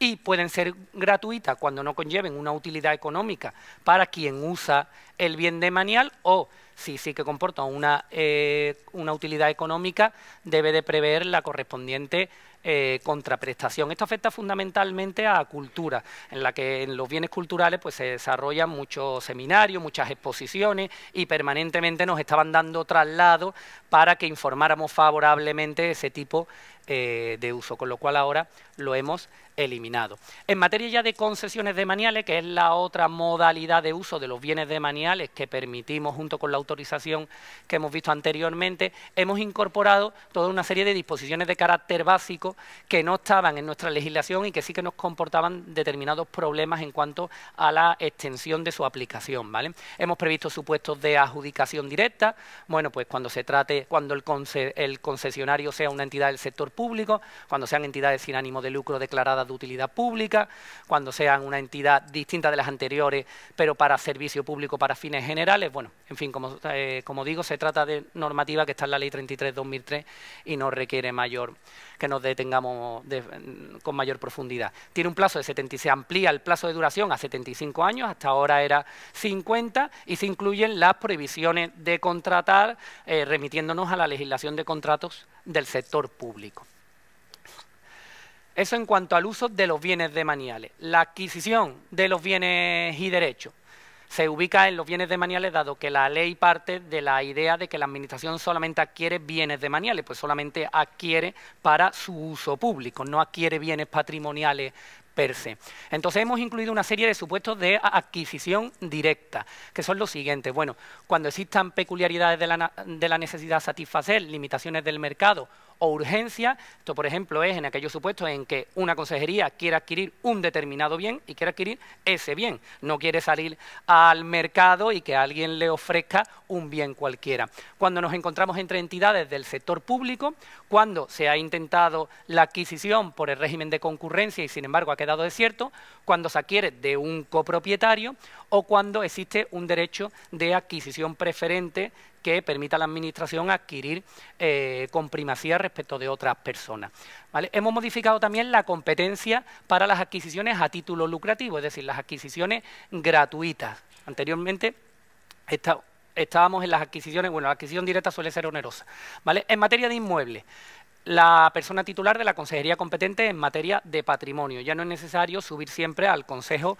de Gobierno. Cuando se trate de bienes muebles, la consejería o entidad a la que vaya a quedar adscrito el bien, siempre que en el acto de transmisión el donante haya señalado a qué fin o a qué consejería quiere que queden adscritos. Cuando no, pues la persona titular de la consejería competente en materia de patrimonio. Esto también es muy interesante porque hemos añadido por primera vez la figura de la aceptación de las sesiones gratuitas y mutaciones demaniales, que tampoco existía y estaban siempre subiendo al Consejo de Gobierno con la tramitación que ello comporta, ¿vale? Cuando se trate de aceptación de sesiones gratuitas y mutaciones demaniales, si son inmuebles, la persona titular de la consejería competente en materia de Hacienda, que va a ser siempre la competente cuando nos encontremos con bienes inmuebles, y cuando se trate de bienes muebles, bueno, pues la persona titular de la consejería o de la entidad cuando cuando se trate de bienes que vayan a quedar adscritos a las finalidades propias de la misma. Lo que sí que no hemos variado es la figura inversa, es decir, no hemos variado la competencia para ceder gratuitamente bienes de la comunidad autónoma. Esa sigue radicada en el Consejo de Gobierno. ¿Por qué? Pues fundamentalmente porque hemos entendido que no tiene la misma trascendencia aceptar un bien a título gratuito que ceder nosotros un bien a título gratuito, ¿vale? Después hemos previsto en el procedimiento de adquisición con concurrencia a solicitud de la intervención general, que está aquí la interventora, hemos eliminado el informe de la intervención general, salvo cuando se trate de entidades públicas no sometidas a fiscalización previa. ¿Por qué? Fundamentalmente porque la adquisición lleva un expediente de gasto y en el expediente de gasto es donde interviene ya la intervención, con lo cual nos estamos dando cuenta de que la intervención informaba 2 veces en el mismo expediente. Y En el caso de arrendamientos, esto también creo que es bastante útil para el ámbito interno de la Junta de Andalucía, eliminamos el informe de la Dirección General de Patrimonio cuando vamos a arrendar bienes inmuebles por un plazo inferior a 3 meses para conferencias, seminarios, presentaciones, participaciones en ferias y congresos u otros eventos similares, ¿vale? Pues nos encontrábamos también permanentemente informando solicitudes de consejería que lo que querían era alquilar un stand en la feria de ganado de La Rioja. Vale. Las medidas en materia de operaciones societarias. Aquí seguramente es el principal cambio que hemos hecho en la ley, porque le hemos dado una vuelta profunda, porque aquellos que alguna vez hayan tenido que tramitar cualquier expediente societario con la legislación anterior sabrán que era un auténtico infierno, era imposible tramitarlo, ¿vale? Hemos diferenciado, en primer lugar, la creación de sociedades mercantiles del sector público andaluz. Realmente aquí no nos encontramos con una operación patrimonial. La creación de una sociedad mercantil, la creación de una fundación o la creación de una agencia es una manifestación de la potestad de autoorganización de la Administración. Ni la Ley 33/2003 del Patrimonio de las Administraciones Públicas, ni las leyes patrimoniales más modernas de Galicia, de Madrid, etcétera, regulan la creación de entes de la Administración, de entes instrumentales en su normativa patrimonial, lo regulan en su normativa, en sus leyes de organización. El Estado lo regula en la Ley 40/2015 y aquí debería de haber estado en la Ley de Administración de la Junta de Andalucía. ¿Qué ocurre o qué entiendo que ocurrió? Que en el momento de dictar la Ley de Administración de la Junta de Andalucía, recogiendo lo que decía la Ley de Patrimonio del 86, pues se expresó que las sociedades mercantiles se crearán en los términos de la Ley de Patrimonio de la Comunidad Autónoma. Con lo cual, aunque quisimos librarnos de regular la creación de entes instrumentales privados, no pudimos y tuvimos que regularlos. Pero bueno, si un día se abre el melón de modificar la LAJA, ahí estaremos para empujar con esta modificación, ¿vale? Bueno, pues partiendo de la idea de que es un acto de autoorganización y no patrimonial, nuestra participación y la de la Consejería de Hacienda tiene que ser mínima. Por tanto, la propuesta corresponde a la Consejería de Adscripción o la competente por razón de la materia, que será la que tenga interés en crear una agencia, una sociedad mercantil o una fundación o lo que corresponda. Nosotros únicamente, la Dirección General de Patrimonio, emite informes favorables y, por supuesto, la autorización corresponde al Consejo de Gobierno de la Comunidad Autónoma. Y 3/4 de lo mismo para la creación de las fundaciones del sector público andaluz o la adquisición o pérdida de representación mayoritaria. Es una manifestación de la potestad de autoorganización.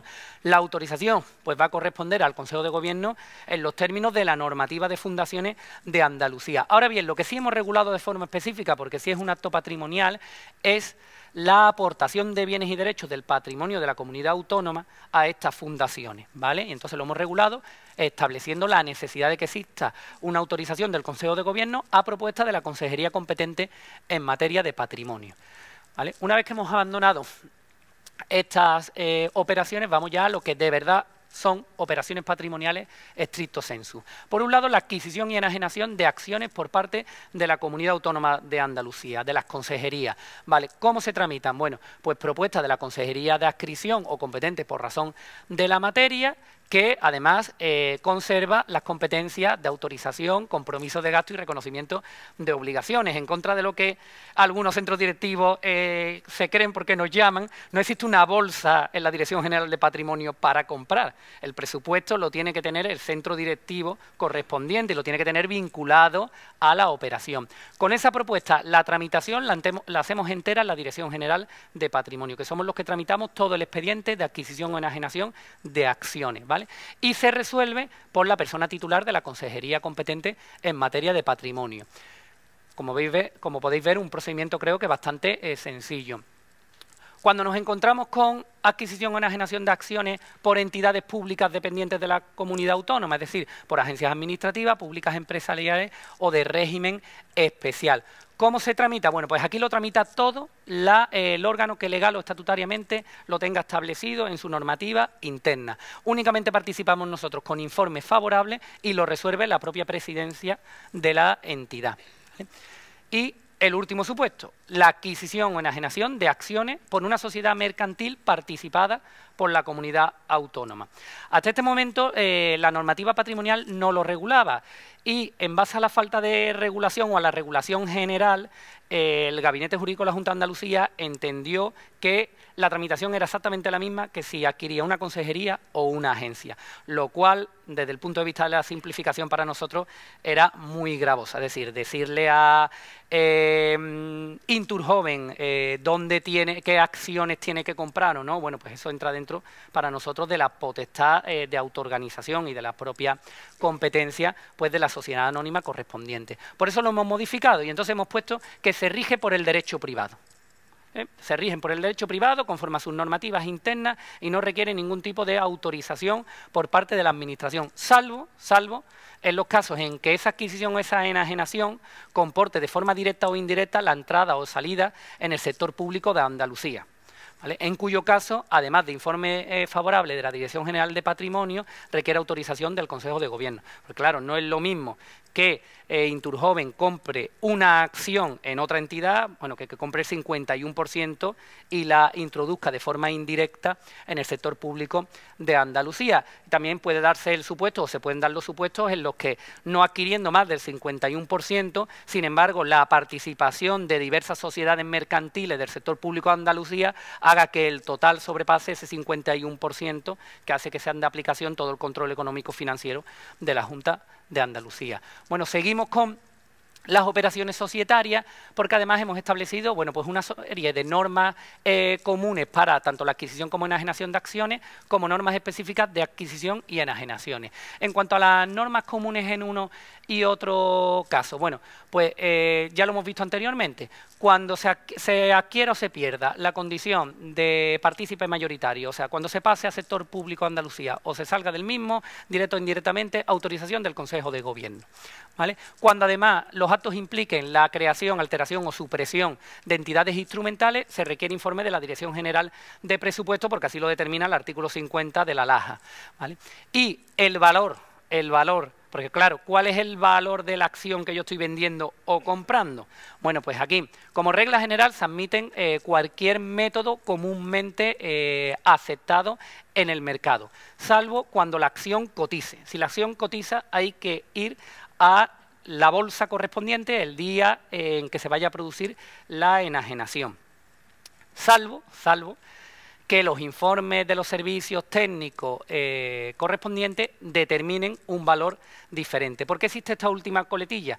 Porque por mucho que una acción cotice en un mercado en un día determinado a un importe, no es lo mismo adquirir un paquete mayoritario, un paquete que te da el control, que un paquete que no te lo da. No es lo mismo adquirir las acciones, además, el día previo a que se reparten dividendos que el día posterior a que se reparten dividendos. Todo eso hace que el valor oficial en un mercado secundario oficial pueda no corresponderse con el valor real del mercado, ¿vale? Entonces, por eso establecemos esta cláusula de salvaguarda. Ahora, normas específicas para las adquisiciones. Bueno, pues esta es muy importante. En aquellos supuestos en que la adquisición es autorizada por el Consejo de Gobierno, la autorización conlleva la aprobación del gasto, de forma que no hay que tramitar otra vez los dos expedientes correspondientes, ¿vale? Cuando se trata de entidades no sometidas a fiscalización previa, se requiere además el informe de la intervención general. Y el órgano competente para adquirir las acciones puede acordar también que éstas se adquieran aportando bienes o derechos de la comunidad autónoma, previa autorización del órgano competente para su enajenación. Es decir, si queremos comprar acciones, pero queremos aportar un bien inmueble, un pago en especie, hasta ahora nos ocurría que eso no estaba regulado en la ley, con lo cual teníamos que tramitar dos expedientes. El expediente de enajenación, del bien inmueble correspondiente y el expediente de adquisición con pago en especie. Bueno, pues ahora todo eso se unifica y únicamente se requiere esa autorización del órgano competente para su enajenación.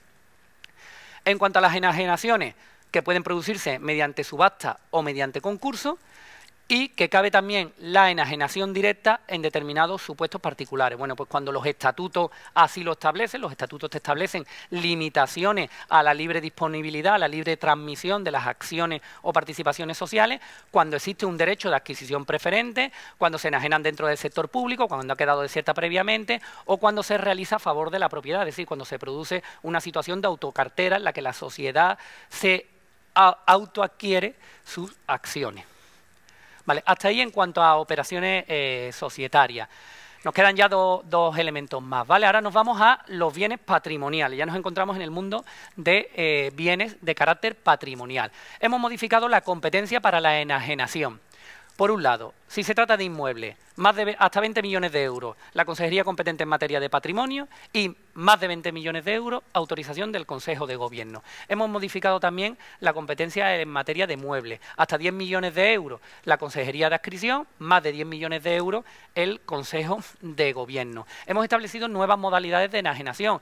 Hemos previsto la enajenación directa en nuevos supuestos, cuando se haga dentro del sector público, bueno, cuando sea el adquirente sea una entidad del sector público, de cualquier sector público, sea estatal, autonómico o local, cuando haya quedado desierto, cuando sean de difícil edificación o rústicas no explotables, cuando haya un derecho de adquisición preferente, cuando exista una ocupación y se prevea la enajenación a favor del ocupante por razones excepcionales. Nos encontramos en muchos supuestos, bueno, pues que tenemos una antigua vivienda que lleva ocupada por una familia los últimos 50 años y esa vivienda no tiene un gran valor. Entonces, ahí se prevé. Cuando sea inferior a 120.000 euros siempre, o cuando así lo disponga el Consejo de Gobierno por razones justificadas de urgencia, secreto, características, circunstancias excepcionales, imposibilidad o grave dificultad. Todos estos supuestos, como digo, cabe la enajenación directa. Y también hemos introducido por primera vez en nuestra normativa patrimonial el concurso. Es decir, es posible enajenar mediante el concurso. Como sabemos, el modelo básico o el procedimiento ordinario de enajenación es la subasta. Pues aquí el concurso. ¿Cuál es la principal diferencia? Pues que en la subasta solo puedes tener en cuenta el aspecto económico, a mayor precio es el adjudicatario. En el concurso, sin embargo, pues puedes tener en cuenta otra serie de valores, como por ejemplo, pues que el proyecto sea especialmente interesante para el ámbito autonómico, que cumpla políticas de vivienda. En fin, todavía no lo hemos puesto en marcha, pero bueno, ya habrá una primera vez. ¿Vale? Y en cuanto al procedimiento de enajenación, hemos eliminado el informe de la intervención en los supuestos de enajenación directa, porque aquí no tenían nada que informar. Hemos eliminado la publicación en el boletín oficial de la provincia. Hemos unificado la regulación de las garantías, no inferior al 5% ni superior al 25%.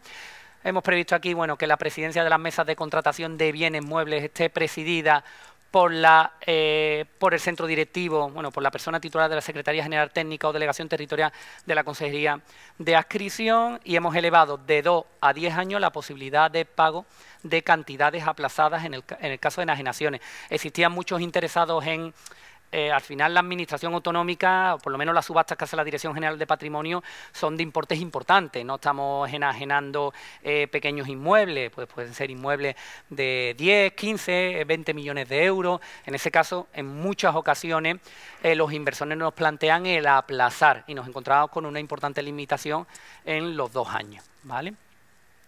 Y, bueno, aquí tenemos los últimos 2 aspectos. El primero, el uso y explotación de los bienes de dominio privado. ¿Qué hemos incorporado? Bueno, pues en términos similares a lo que hemos visto para los bienes demaniales, prevemos también la posibilidad de que la consejería o entidad de adscripción autorice usos muy concretos de los bienes patrimoniales, como hemos visto, cuando sean inferior a 3 meses para la organización de conferencias, seminarios, presentaciones u otros eventos, o que sea solicitada por una agencia dependiente de la consejería que tenga adscrito el bien, ¿vale? Y hemos previsto igualmente que, bueno, que el órgano competente debe de fijar las condiciones de la utilización, la contraprestación, etcétera. ¿Qué más hemos introducido? Bueno, pues en materia de explotación de bienes y derechos hemos realizado también una modificación bastante importante. Lo primero que hemos eliminado es la autorización del Consejo de Gobierno.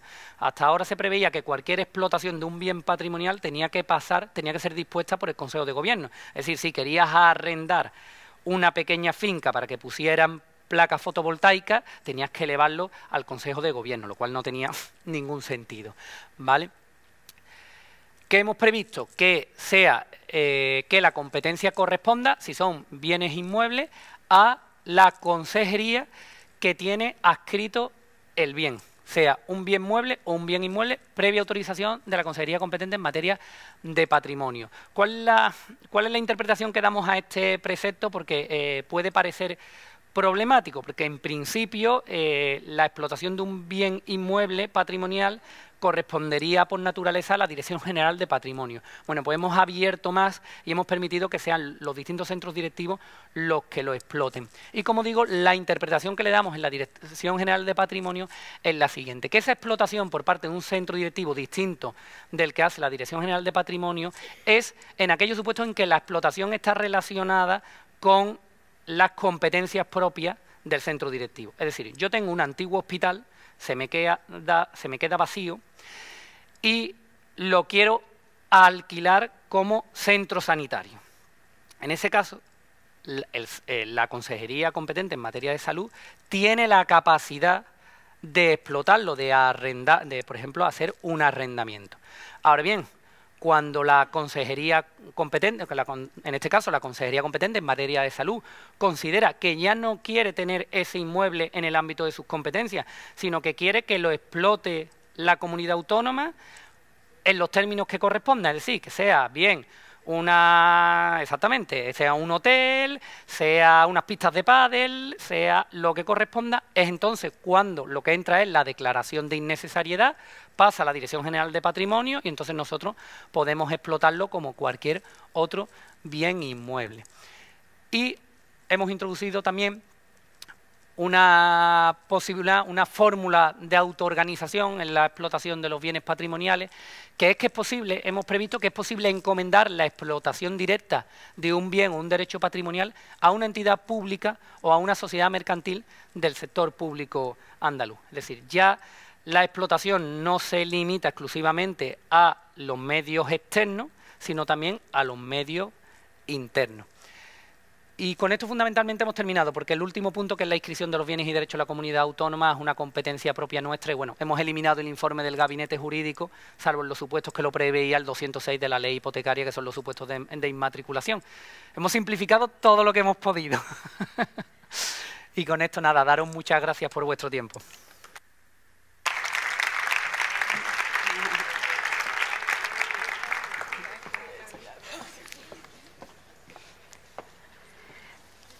Bueno, pues ya vamos finalizando. Por último, pero no por ello menos importante, vamos a analizar las modificaciones introducidas en la tramitación de contratos y nos lo va a exponer el director general, Alejandro Torres, también funcionario del Cuerpo de Letrados de la Junta de Andalucía. Muchas gracias.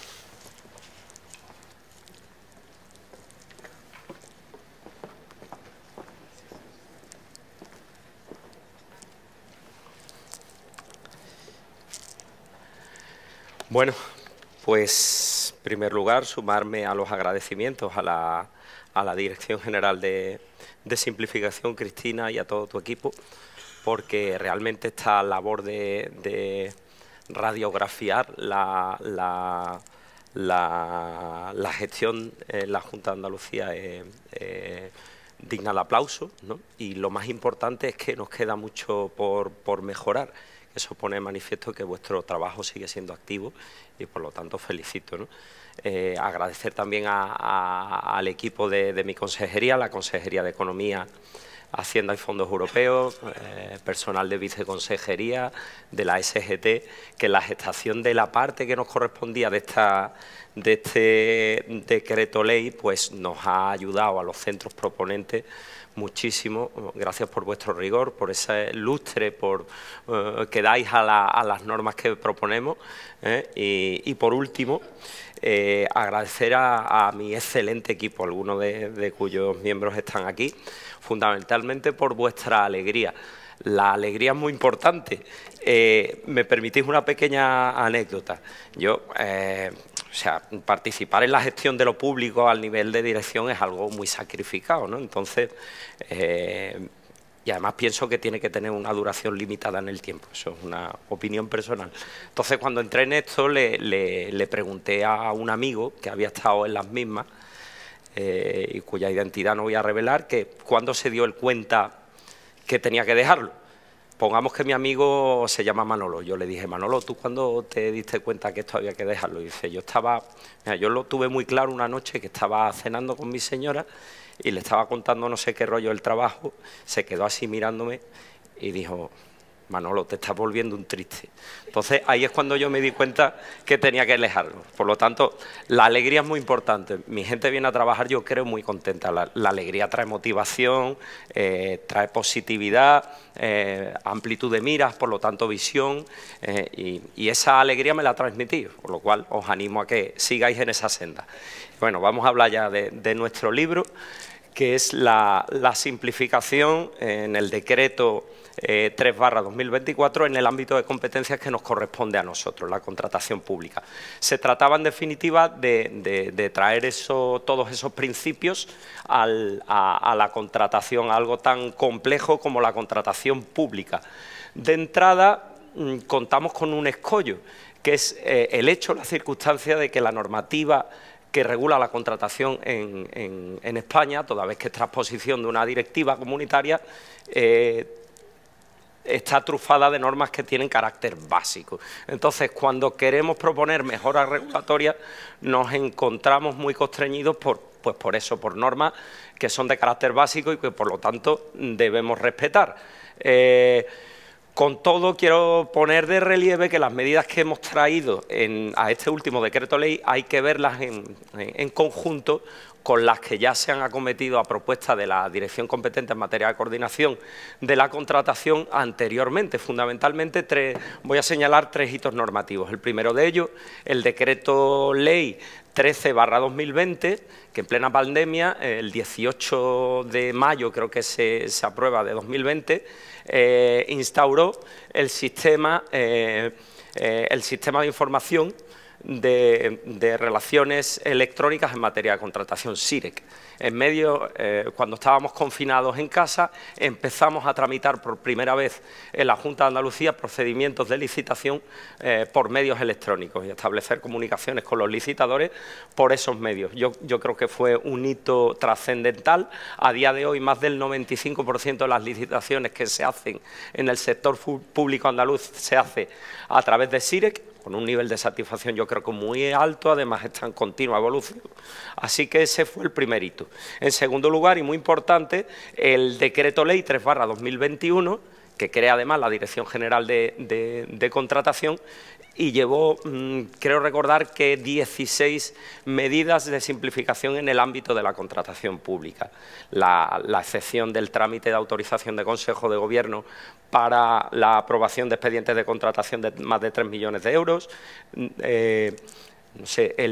la tramitación y resolución preferente del recurso especial en materia de contratación, que luego, medida que fue copiada por el Estado en el Real Decreto Ley 3620, el establecimiento como causa de modificación de los contratos del cambio en la programación de fondos europeos como circunstancia sobrevenida imprevisible que habilitaba a la modificación contractual, la utilización uniforme de documentos contractuales como los pliegos de cláusulas administrativas particulares recomendados por la Comisión Consultiva, etc., etc. Y en último lugar, el no menos importante Decreto Ley 4/2022, por el que se establecían medidas excepcionales para la revisión de precios en los contratos de obra, complementando las medidas adoptadas por el Estado en el Real Decreto Ley 3/2022, que aunque dio lugar a la constitución de comisión bilateral para la resolución de recursos, para evitar la interposición de recursos de inconstitucionalidad, la realidad es que ambas regulaciones han terminado convergiendo por el hecho de que la que llevamos a cabo desde Andalucía era más realista o enfrentaba más de cerca los verdaderos problemas que dieron lugar a ese mecanismo de revisión excepcional. El Estado amplió los materiales susceptibles de integrarse en la fórmula de revisión, el ámbito objetivo y subjetivo de contratos que podrían estar afectados, lo cual, insisto, puso de manifiesto el acierto que tuvo el Gobierno de la Junta de Andalucía en complementar esa norma de revisión de precios. Y bueno, ya entramos en las medidas que aborda el decreto que estamos aquí analizando. He metido un poquito de paja porque he visto que los compañeros llevan muchas más normas que nosotros, pero es que nosotros habíamos trabajado antes. Las hemos querido agrupar en cuatro ámbitos.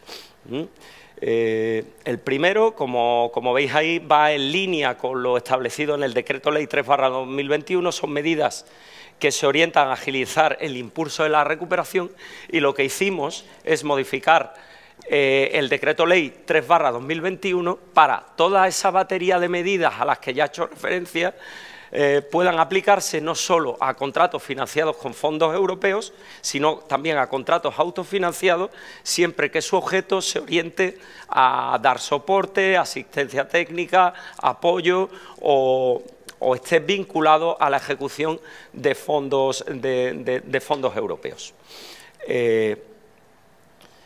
Una segunda batería de modificaciones afecta a los plazos para la tramitación y resolución de un procedimiento concreto, el de resolución contractual, que está regulado en la Ley de Contratos en el artículo 212, apartado 8º, el cual en sentencia de marzo de 2021 fue declarado contrario al orden constitucional de competencias, con la consecuencia de que solo era de aplicación a la Administración del Estado. El plazo de resolución contractual regulado en ese artículo era de 8 meses. La no aplicación a la Junta de Andalucía nos reconducía al plazo general de 3 meses establecido en las normas de procedimientos administrativos. Como sabéis, el procedimiento de resolución contractual es tremendamente complejo, especialmente si hay oposición por parte del contratista, exige informe del órgano proponente, informe de gabinete jurídico, informe del Consejo Consultivo, con lo cual resolverlo en 3 meses era manifiestamente imposible. Paradójicamente, aquí ampliar el plazo de resolución lo que motivaba es que tardásemos menos, porque impedíamos que se produjera la caducidad y por lo tanto tener que volver a la casilla de salida. Otro grupo de medidas afecta a trámites que entendemos que pueden simplificar el complejo proceso de licitación.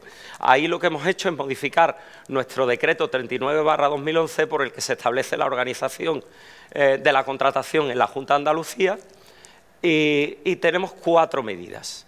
Una afecta al bastanteo de poderes en mesas de contratación.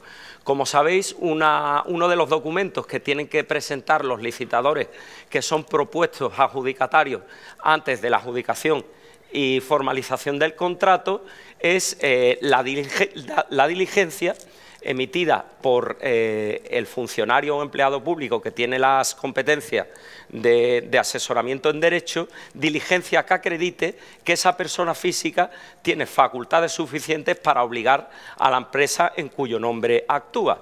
Pues nos dimos cuenta que en no pocas ocasiones uno de los documentos que faltaba cuando se pide la documentación previa a la adjudicación era el bastanteo de poderes.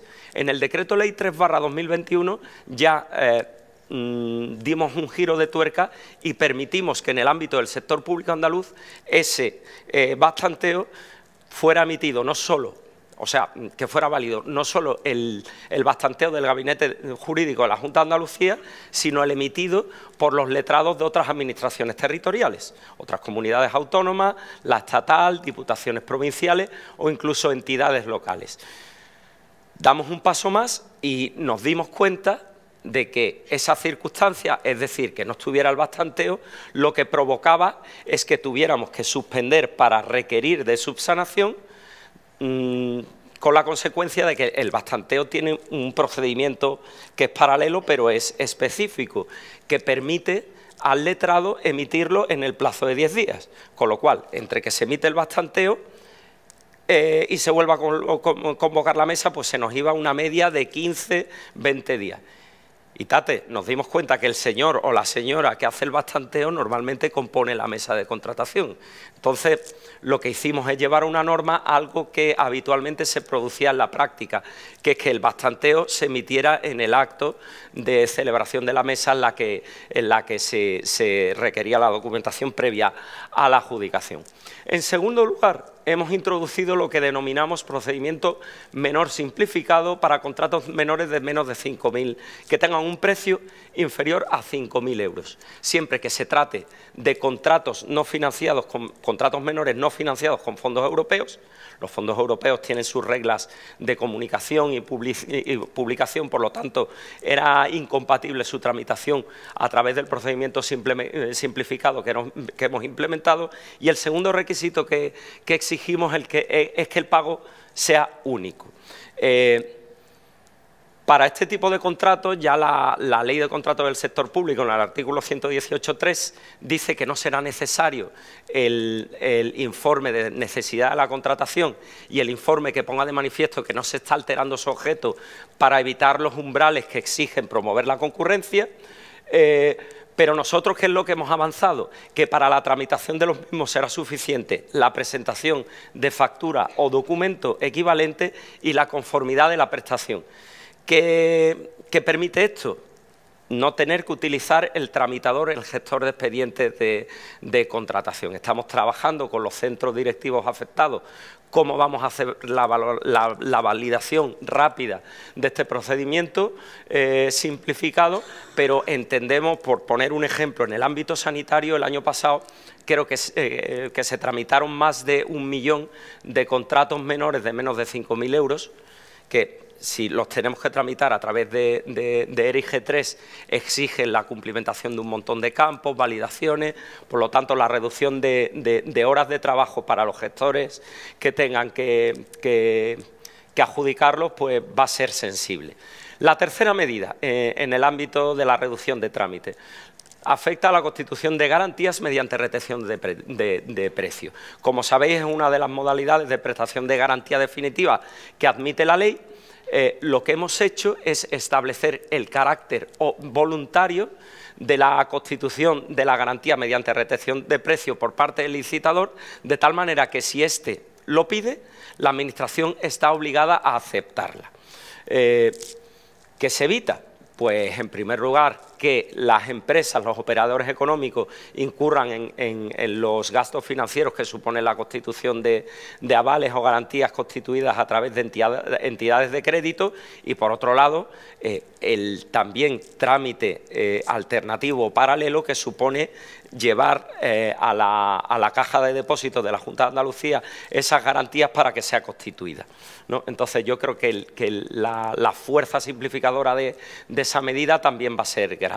Por último, como medida de apoyo para el acceso a la contratación de las pequeñas y medianas empresas, regulamos los certificados de buena ejecución de contratistas y subcontratistas, de tal manera que se establece en el artículo 58 del Decreto Ley 39/2011 que los contratistas están obligados, si los subcontratistas lo solicitan, a emitir un certificado de buena ejecución que determine qué parte del contrato ha sido ejecutado por la empresa subcontratista y si el mismo ha sido realizado a conformidad de la Administración.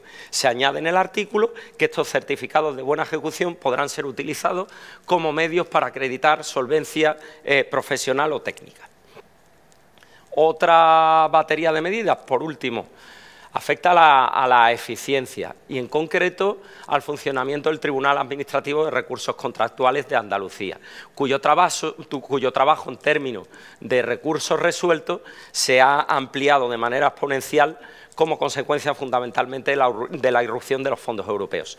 Pasamos de un volumen de resolución de asuntos en el año 2019 de 200 aproximadamente, hablo de memoria, a más de 600 en el último ejercicio en curso. Por lo tanto, ¿qué es lo que hemos hecho? Establecer una medida de ponderación de su trabajo que entendemos que es adecuada. La explico un poco. Como sabéis, el Tribunal resuelve recursos no solo del sector público andaluz, de actos emitidos por la Administración de la Junta de Andalucía y sus entes instrumentales, sino también de las entidades locales radicadas en Andalucía. Seguirá prestando servicios a los pequeños municipios, pero para los municipios de gran población o las diputaciones provinciales, toda vez que las mismas, porque así lo establece el artículo 46 de la Ley de Contratos del Sector Público, tienen la posibilidad de crear sus propios tribunales y además tienen capacidad económica, establecemos una medida, insisto, ponderada, que es vincular o condicionar que puedan acceder al Tarja previa a la suscripción de un convenio que llevará una contraprestación económica, la cual se destinará, lógicamente, y esto es una medida también que no es novedosa, puesto que estaba ya contemplada en el Decreto Ley 3/2021, digo que compensará a través del complemento que antes llamábamos de productividad, pues las retribuciones de los miembros del tribunal. Y bueno, hasta aquí las medidas, pero yo creo que es necesario, eso ya lo ha puesto de manifiesto Mónica, hemos, yo creo, colmatado, agotado las medidas normativas para hacer más ágil la gestión en la Junta de Andalucía, pero hace falta seguir trabajando en una mejora de la gestión, y en el ámbito de la contratación yo creo que esa mejora se vertebra a través de 4 ejes fundamentales. En primer lugar, darle una vuelta a la organización de la contratación en la Junta de Andalucía para ver si es necesario que el órgano que coordina tenga también cierta ascendencia funcional o incluso jerárquica respecto no de los órganos de contratación, que son independientes, pero sí de las unidades administrativas que colaboran en la tramitación de expedientes de contratación, potenciar en segundo lugar la planificación de la contratación como elemento de previsión, que es muy importante para los operadores económicos, es decir, que estos con antelación sepan qué es lo que vamos a necesitar las administraciones. En tercer lugar, seguir potenciando la ya fantástica estrategia corporativa de contratación electrónica de la Junta de Andalucía y, por último, potenciar sin duda la contratación centralizada, que nos convirtamos en centrales de compra, que centralicemos lo máximo posible, porque centralizar es uniformizar, evitar tiempos y, sobre todo, gastar menos dinero. Así que con estas ideas yo ya creo que acabamos. Muchas gracias.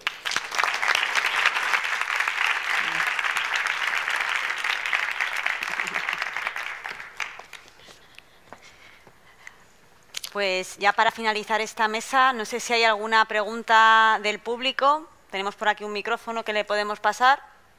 No llevo las gafas puestas, o sea que si alguien quiere levantar la mano, que levante las dos. No, bueno, pues parece que de momento no hay ninguna pregunta. Así que, bueno, pues agradecer a todos los ponentes sus exposiciones, agradecer también a los asistentes presenciales y online su interés y bueno, como no, a la organización, a la Consejería de Presidencia y al IAP. Hacemos 5 minutos de pausa mientras que montamos la siguiente mesa y continuamos. Gracias.